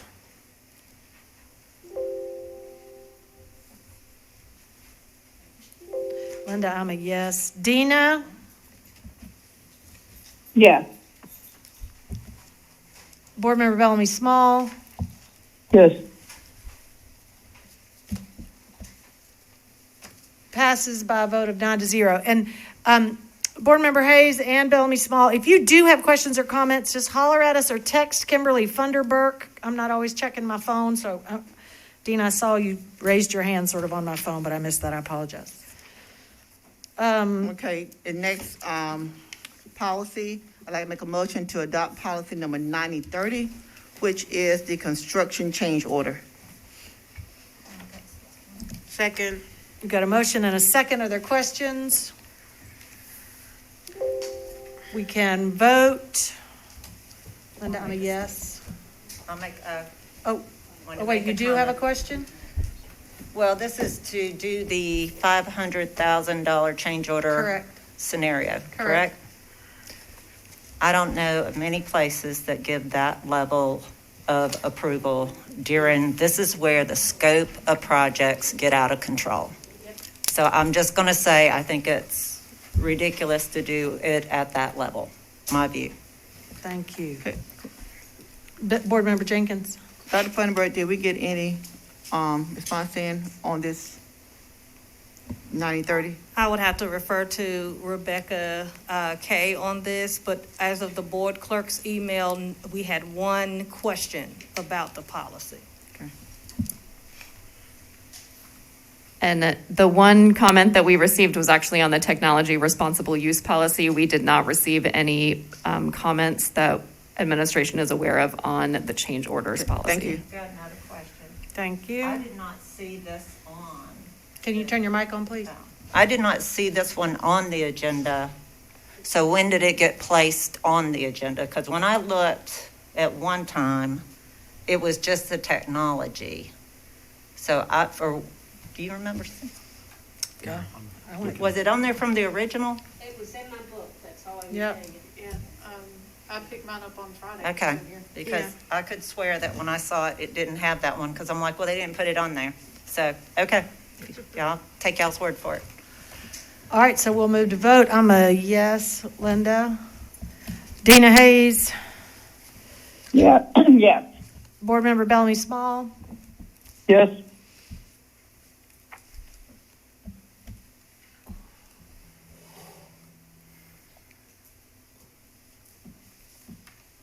Mr. Tillman?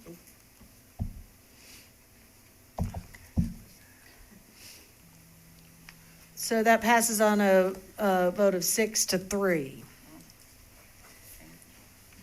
Next, there was an item placed on the agenda for discussion by Board Member Linda Wellborn about COVID-19 testing for athletes. Our current situation with that.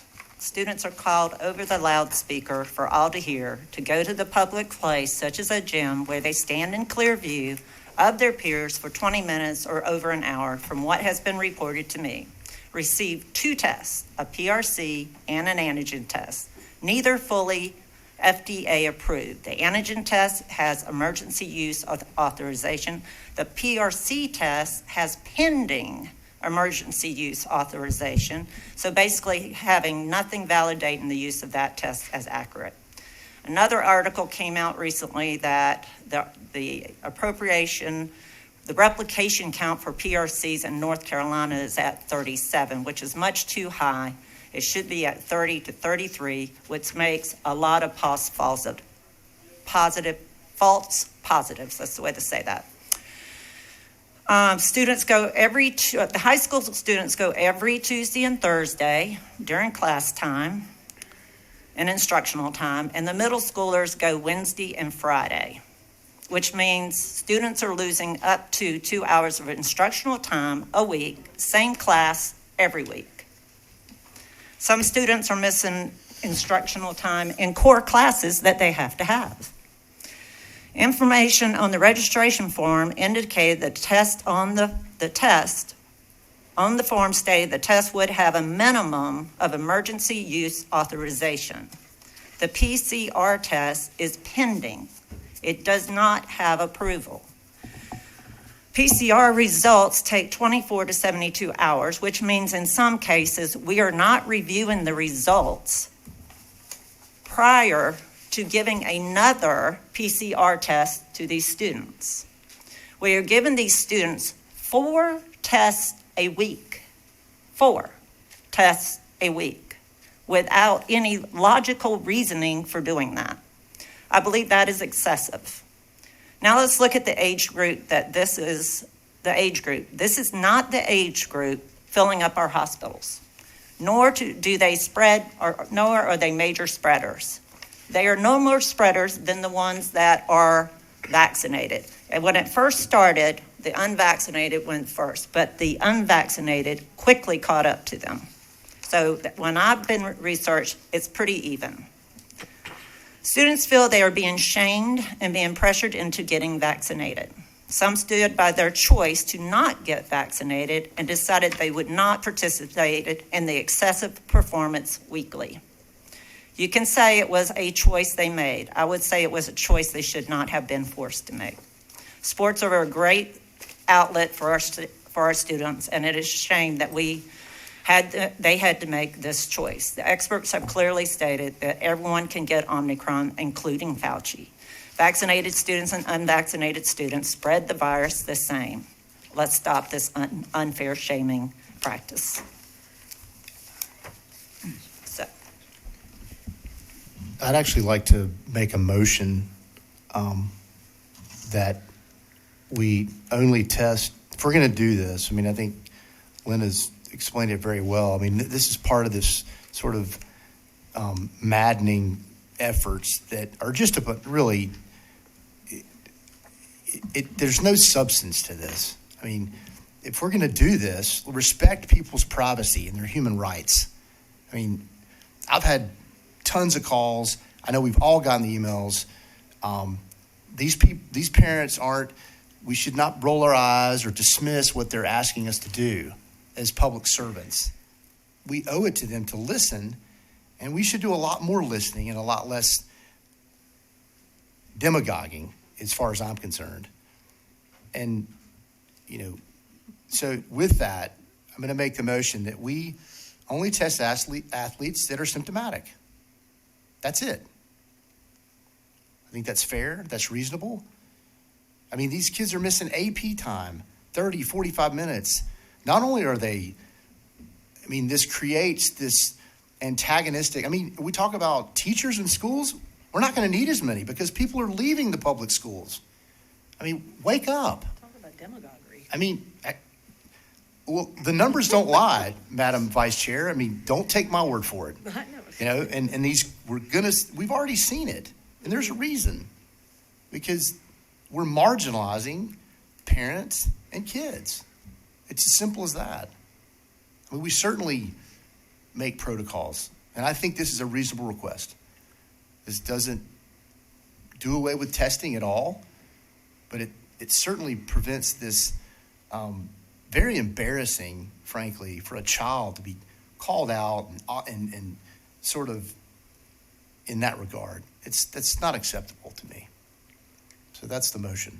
The motion is That for athletes that are symptomatic, those are tested. Second. Those are the athletes that are tested. May I comment prior to vote, please? Yeah, I have a comment too that others made. Deborah, other comments?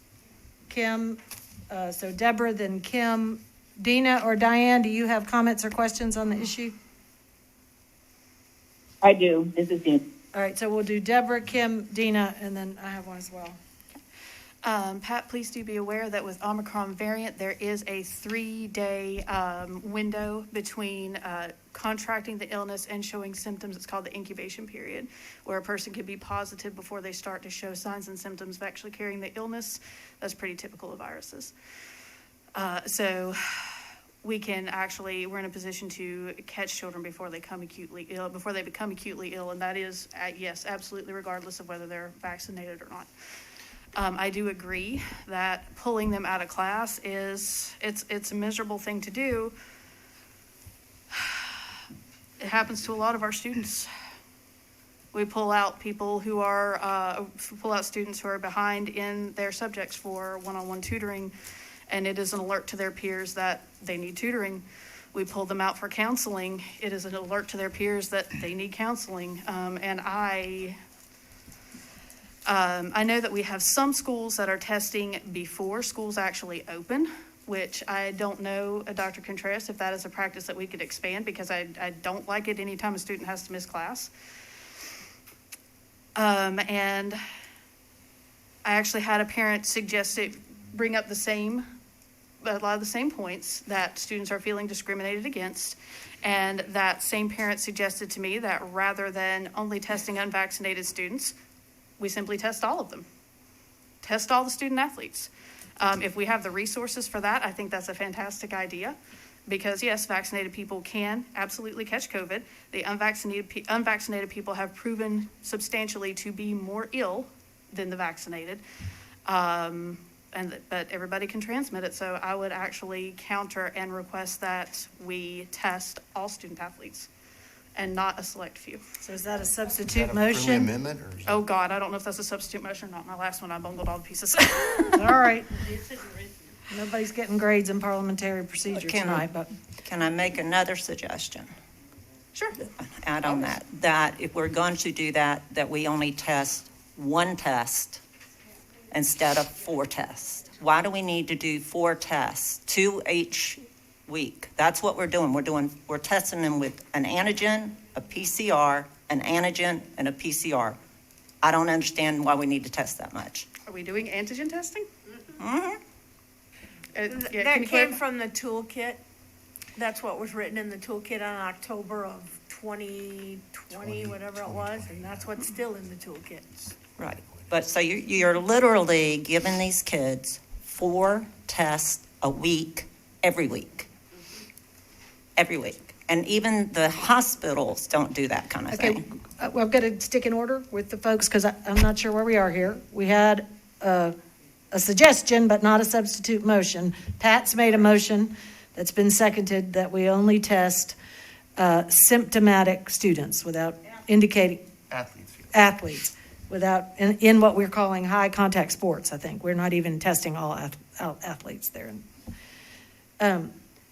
But Deborah, you made a suggestion. Was it a substitute motion? It is not a substitute motion yet. Okay. I would like to hear the other comments, and then I may indeed make a substitute. Okay, so I think I was then Kim and Betty. I've lost my order now. It's Kim, okay. then Betty. It's a lot of us, Dina. right? No, I would like to know, how many students then are we testing so far? We have 4,000 students in winter sports. Only 800 are participating in the testing program because the others are vaccinated or have had COVID within the past 90 days. Okay, so if we test all students, then we would be testing all 4,000 students every week, Each. every other week. Every week. 4 times. What? Say that Every again? week. You would test 4,000 per Student. season every week. Is that right, Mr. Hebert? Twice Yes. every week.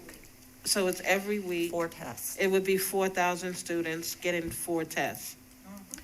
Can you go over what's in the toolkit again? I just want to be clear on those tests. One is the rapid test. Right. Because you catch 80%, if that's right. And please correct me if I'm wrong, because Dr. Van's not here, but I think, Deborah, you catch 80%. Right. Then what you don't catch with that, the PCR would then catch. 80% means it will be able to 80% tell of me whether my I understanding have is any. 80% of the time you would catch that this individual has COVID or not. Okay, whether I'm carrying that. Is virus. that right, Mrs. Napper? 80%, about 80% accuracy.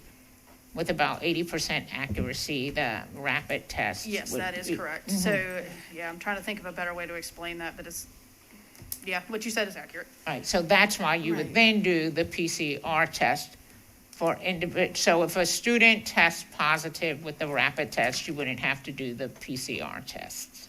Oh, you don't? If they test positive with the rapid test, because you know they have COVID. Right. You don't get a false positive, you can get a false negative. So if they're negative, you can get the Correct, second that's test. right. That is not how it's working. Okay. They are given both I'm still tests no talking. matter what. It's I'm still just my correct. time. It's still my time.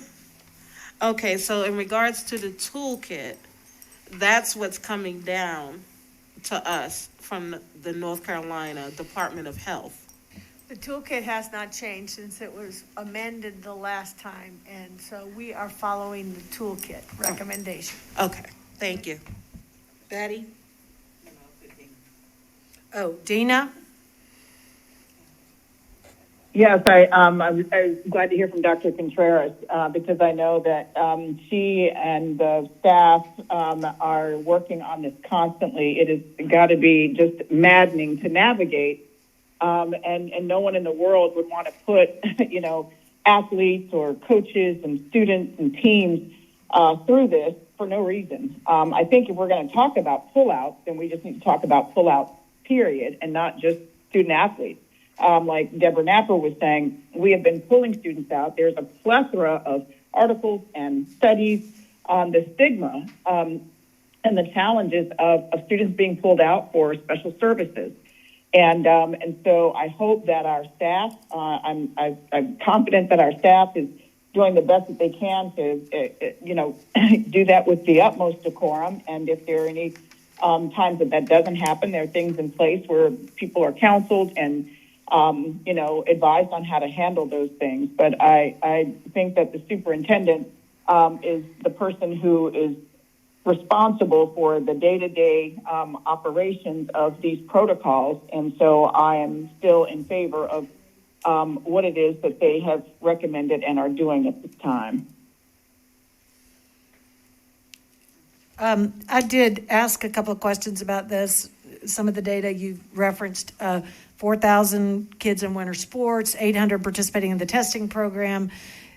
I thought the last couple of weeks, 10% positivity rate on those 800 kids. Is that true? Or is there other data you can share? I did Right. ask some questions about this before the meeting. According to Mr. Hibbard and Mr. Robinson, who have the data, 10% of the students within 2 weeks tested positive, 84 students of 800. I mean, that's a pretty high number of students who tested positive. And those students are in high contact sports, meaning those football cases or could have very basketball. well have become clusters. And just a reminder, we're just following the North Carolina toolkit. And the goal here is to prevent the spread of the virus so that we can keep schools open, not to make the lives of our athletes miserable. We want them to be able to participate in sports. We want our sports programs to continue, and we want schools to remain open. That's the point of the testing program. Can you share the cluster data that I asked about too, and how that was related to athletics? Yes, so since we started collecting data in January 2021, 44% of the clusters in GCS occurred in athletic teams, although student athletes account for 13% of the student population. For the first month of school, 75% of all clusters were in athletic programs. I have some questions. Okay, so Anita and then Linda. Okay, I have a series of questions. Jill, when was the toolkit last amended? I can't tell you off the top of my head. Like, it's been 6 months is my guess, but I don't remember. January of 2022, the toolkit was amended and these recommendations were kept in place by the state. Thank you. Go ahead, Lena. Does the toolkit actually call for testing athletes?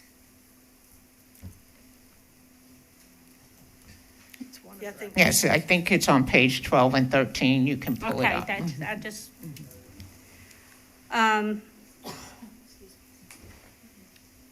which athletes are not, which sports are not being tested? Mr. Hubbard, can you tell If us? the two of you could just come up to the table, thank So you. what are the non-high contact sports?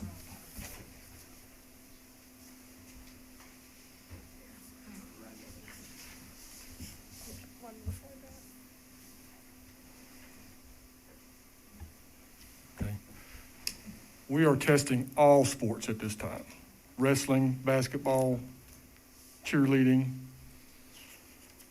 So who's not being tested? Of the 4,000 athletes, we're only testing 800. Who's not being tested? The ones that are not vaccinated and the ones that have tested positive within the last 90 days. Okay. What other systems? What other systems are testing their athletes? What other systems? Mm-hmm. The only one I'm specifically aware of that's doing a program like this is Chapel Hill Carborough Schools. Thank you.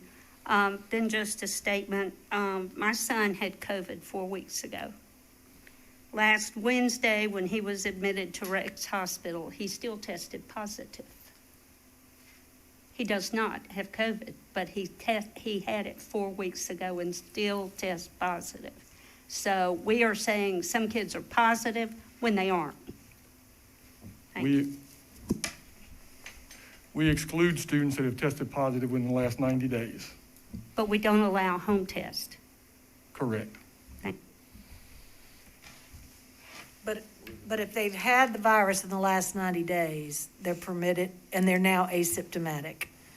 They enjoy the same status as a vaccinated student. That is correct. Thank you. Correct that, but only if we tested them. No, only as long as it's a confirmed positive test. So it could be By anywhere. whom? By the health department. We don't accept home test. Right, but by the health But department. yet the government's given us the home test to use. Okay, Linda and then Kim. Okay. These students are called over the intercom to go to this event, to this gym. And they're standing, there is zero privacy, and they are publicly called over the intercom. I have heard this from multiple parents. I don't consider that any way being considerate of their privacy. All right, the other thing I want to bring up, that's the form that these parents were given to register for this program, said that at the minimum, the test would be emergency use authorized, at a minimum. The PCR test being used is pending emergency use authorization. And the FDA says if they are not, that's what's on their sheet. That's what's on there, when you get the PCR. We have the emergency use authorization. That's For not that company. It's not accurate. We have it, Jill has it. Right, one's dated April 16th and the other was approved in October 14th, 2021. All right, well, then they need to change their pieces of paper because it says still pending. That's what these parents are getting. All right, so that's a major, that's what's on their documentation when this OLAF or whoever they are, their paper says EUA, emergency use authorization pending. That's what it says. I'm just saying. And the other issue, again, there was a big article about that North Carolina's PCR cutoff is like 37. The recommended is 30 to 33. And if you read that science, it says with having it set so high, we are false positiving a lot of students because it's too high. So I'm just saying, we're doing all this. I don't believe, do we know, is there any follow-up on whether these kids have any symptoms afterwards? I mean, once you get that, well, I guess if they get a false positive, in a way that's a positive, because then they won't have to do anything for 90 days after that. But I'm not sure the school systems, I have heard that there is some, that they're not getting the test back. A lot of them are telling me that the parents are not even getting them. They're struggling, that communication piece seems to be struggling in who's getting the PCR results back. And my understanding is supposed to go to both the parent and the school, but I'm not sure that's happening. So if that's not happening, I'm not sure what's going on. But anyway, I think there again, calling these kids out over the intercom, they all line up in the hallway, they're all there for everyone to view, is shaming. It's just shaming. So anyway, all right, I've said I doubt these PCR tests. I'm not sure that they're valid. And we're just making misery for children. Kim?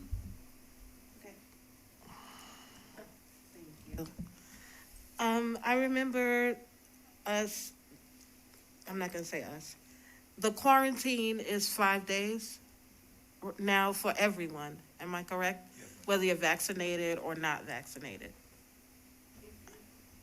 Yes, ma'am. That's Right, okay, that was the information we learned earlier.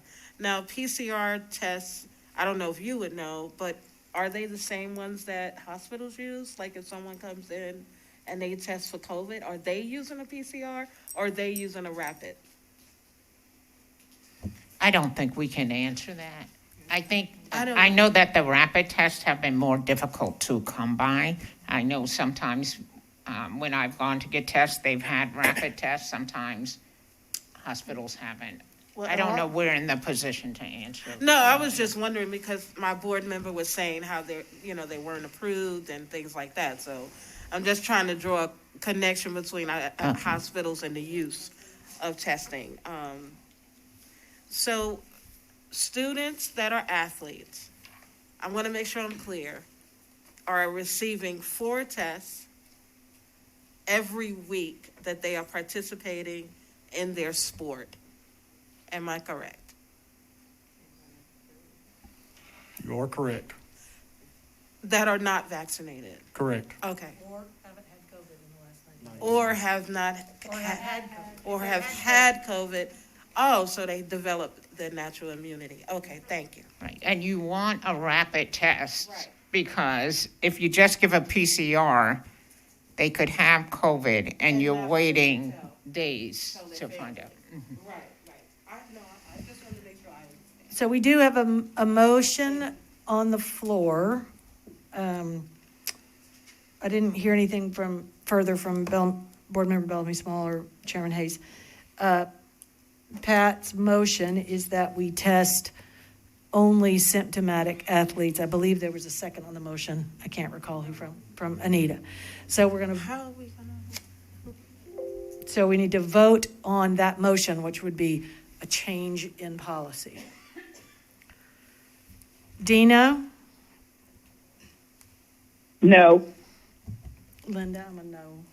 Board Member Bellamy Small? No.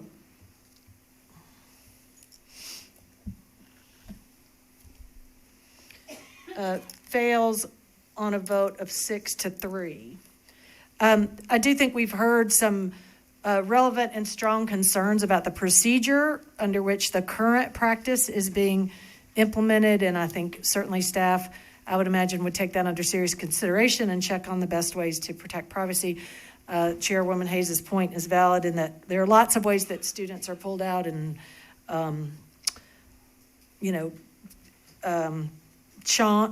what individual achievement or lack of that is highlighted in schools. But I think there's been some expression to that. I see shaking of heads from staff of making sure that we're always doing our best to protect students, follow the law, treat them with respect. So thank you.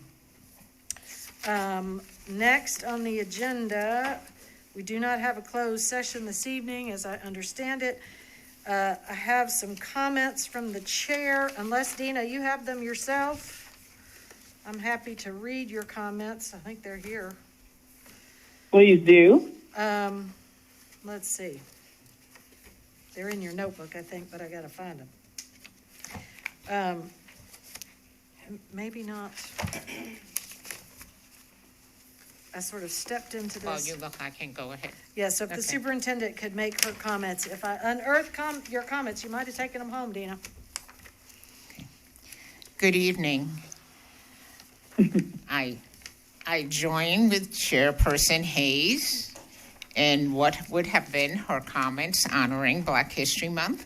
We have a rich and important history here in Guilford County, and I was pleased to see our middle college students from Bennett and North Carolina A&T honoring the Greensboro Four last week by laying wreaths at their statue on North Carolina A&T's campus. Penn Griffin School for the Arts will also honor its historical sit-in protest, which took place on February 11th, 1960, with a musical performance at 7 p.m. on Thursday, February 10th. Each of the school's arts themes will be featured and will include a guest speaker from the High Point community. Thank you to all who participated in last week's virtual Magnet School Choice Showcase. More than 60 schools and programs were represented, giving parents and students an opportunity to gather more information to help them decide which school is right for them. The application window remains open through Monday, February 21st at 5 p.m., and applications will be accepted at gcsnc.schoolmint.net. This week is National School Counseling Week, which highlights the tremendous impact school counselors can have in helping students achieve school success and plan for a career. We are so grateful to the more than 200 school counselors in GCS who prepare our students socially, emotionally, and academically for the future. They play a vital role in making sure our students are ready to take on whatever challenges they may face. Guilford County Schools and Say Yes Guilford will host a webinar to help students prepare for the SAT and ACT exams. This free event is open to all sophomores, juniors, and seniors in Guilford County Schools. The webinar will take place on Thursday, February 17, from 6 to 7:30 p.m. Register at www.sayyesguilford.org/events. Congratulations to the Academy at Smith, Northeast Guilford High, and Weaver Academy. These schools were honored with a Female Diversity Award from the College Board. These three schools achieved 50% or higher female representation in advanced placement computer science principles. Providing female students with access to computer science courses is critical to ensuring gender parity in the industry and for driving innovation. We are proud to be recognized for our efforts to expand access for girls to computer science. The Super Bowl is this weekend, and several former GCS players will be playing for the Bengals, including Grimsley's DJ Reader, Jermaine Pratt of High Point Central High, and Larry Ogunjobi of Ragsdale High.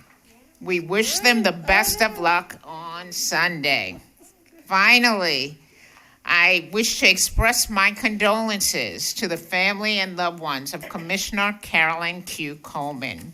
She was a powerful voice for change and the consummate public servant.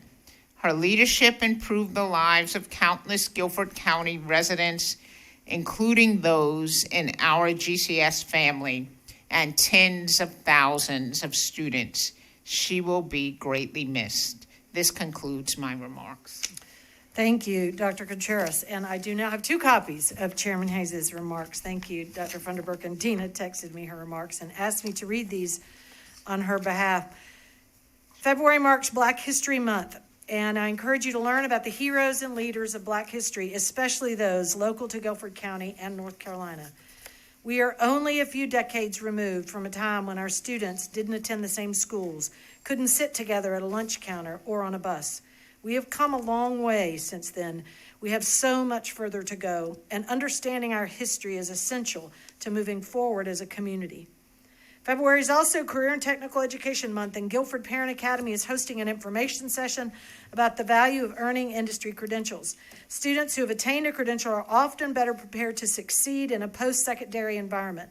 The information session will be on Tuesday, February 15th from 6 to 7 p.m. You can visit the GCS website to learn more and register. Last but not least, February is also Love the Bus Month, and we will take this opportunity to express our deep appreciation for our hardworking bus drivers, as well as those staff members who stepped up to drive a shuttle bus during these last few weeks of the critical bus driver shortage.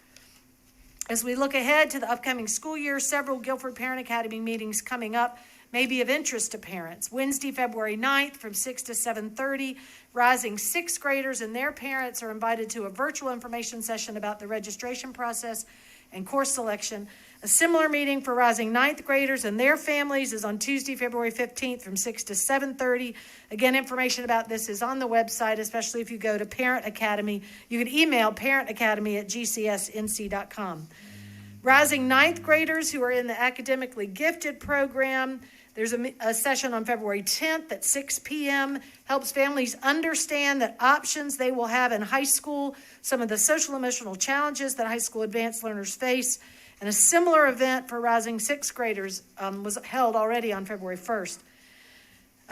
Chairwoman Hayes offers her sympathy to the family of Commissioner Carolyn Coleman, who passed. She says she is honored to have worked with Carolyn on a range of topics as our boards have collaborated to better the lives of all children. As an ardent advocate for civil rights and equity, our work has gone hand in hand for decades. I pray her family finds peace during this difficult time. And I believe, Dina, you wanted to say a few words about Dr. Truesdale, who we have just learned has passed as well. Yes, Winston, thank you. Dr. Truesdale was born in High Point, North Carolina, and graduated from William Penn High School. He was a plastic and cosmetic surgeon, just went on to achieve great success in higher education, and was very involved in the community. So another loss to our community as well. So just wanted to make that acknowledgement. Thank you. Thank you. And I think now we move to closing comments. I'm seeing shaking of heads. I think we will just go in order. Board Member Sharp, and then we'll close with Bellamy Small and Chairman Hayes. Pass. Deborah Napper. Mine will be mercifully short. Congratulations again to Dudley on their win. Walking in this evening, I walked right between all those very tall young gentlemen, and I was never so acutely aware of how short I am. And I would like to remind them when they signed with the Dallas Cowboys that their school board members would like merch. And I would also, honestly, tonight I'm just tired. I would like to extend the thank you to my 11-year-old fifth grader, Sabrina, for her story yesterday that has kind of extended that exhaustion of how she read a story where the main character traveled back in time to 1994, and the look on her face when I told her I was born in 1983. Thank you for that. Now go to bed. Thank you. I would like to thank McNair Elementary School for the token of appreciation for the Board of Education Week. Also, my condolences goes out to the family of Jacqueline Chambers, who is a student in the e-learning University Academy. Also, I extend my condolences also along with Board Chair Hayes and Superintendent Contreras for the loss of Carolyn Q. Coleman and Dr. Gerald Truesdale. Thank you. I just want to say I think I'm glad that we're in the month of February. I love to celebrate Black history, and I hope that that's what's happening for all our students in Guilford County. But I, too, want to tonight even acknowledge, Dr. Contreras is being added to the list of heroes for Guilford County, and I was very excited when you got hired here. Probably because you were coming from New York, but and that's okay. That's okay. But I was very excited, for you making history here, and what you brought to the table for our students here in Guilford County. And I look back at some of the things that you have done. I think you anonymously paid for the lunches or the food for the students of High Point. That was reported out. You were nominated possibly to be the Secretary of Education We have a real treasure in you, and I'm just glad that I had the opportunity to work with you. And I celebrate you for Black History Month. I just, again, always want to say thank you to the leadership in the district and the staff who go to work every day. You're just working so hard every day, including Dr. Contreras. She's not gone yet. She's still working. All of you are, and we deeply, deeply appreciate your expertise and your service and all that you bring to the job. So thank you.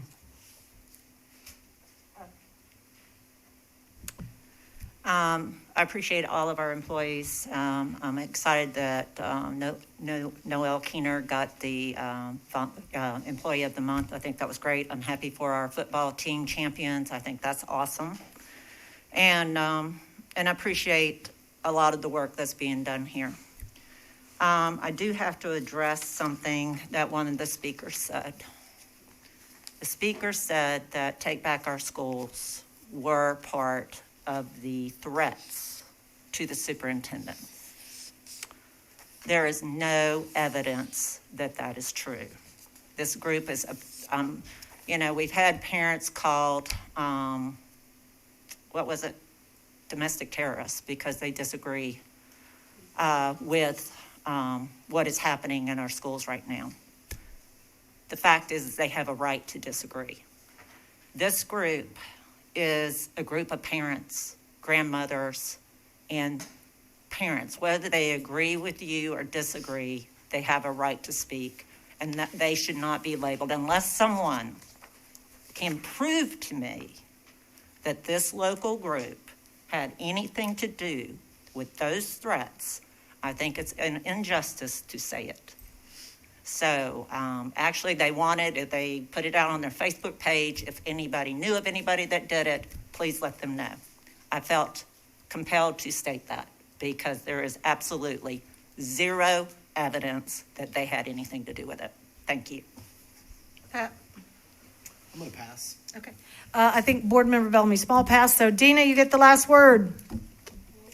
Thank you, and I'll be brief. I just wanted, again, to thank my colleagues for allowing me to be chair of this board. It has put me in proximity to so many of our education partners. I had the opportunity to be in a meeting with the Guilford Education Alliance Committee this morning, last week with Communities in School, and their extended partners, Ready and United Way. I have been a longstanding member of the Governor's Crime Commission, the Disproportionate Minority Contact, Racial and Ethnic Disparities Task Force in the juvenile justice system, and serve on that committee with members of the Guilford County Sheriff's Department. And so it has been a pleasure, and it has been very helpful to me to be in a sort of community problem-solving space with so many leaders in our community that really want to see the best and support public education. And also want to thank the multiracial coalition of people that are coming together across the city to say that that we do want is what's in the best interest of all students. And Linda, I would say that when that organization has put misinformation out there that you know about, as a board member, you have a duty and an obligation to correct that misinformation. And so if you want proof or evidence of that, I'll be glad to share that with you, but I think you're already in possession of that. As far as what the speaker was saying tonight, I'm not aware of that, or, they can get that information to you, but I think we can both admit that there has been some misinformation coming from that direction. So that concludes my comments. So thank you again for everyone's patience with me, stepping into Dina's shoes. Appreciate all the business we got done. Is there a motion to adjourn? Second. Motion by Deborah, second by Kim. All those in favor? Aye. Aye. Aye.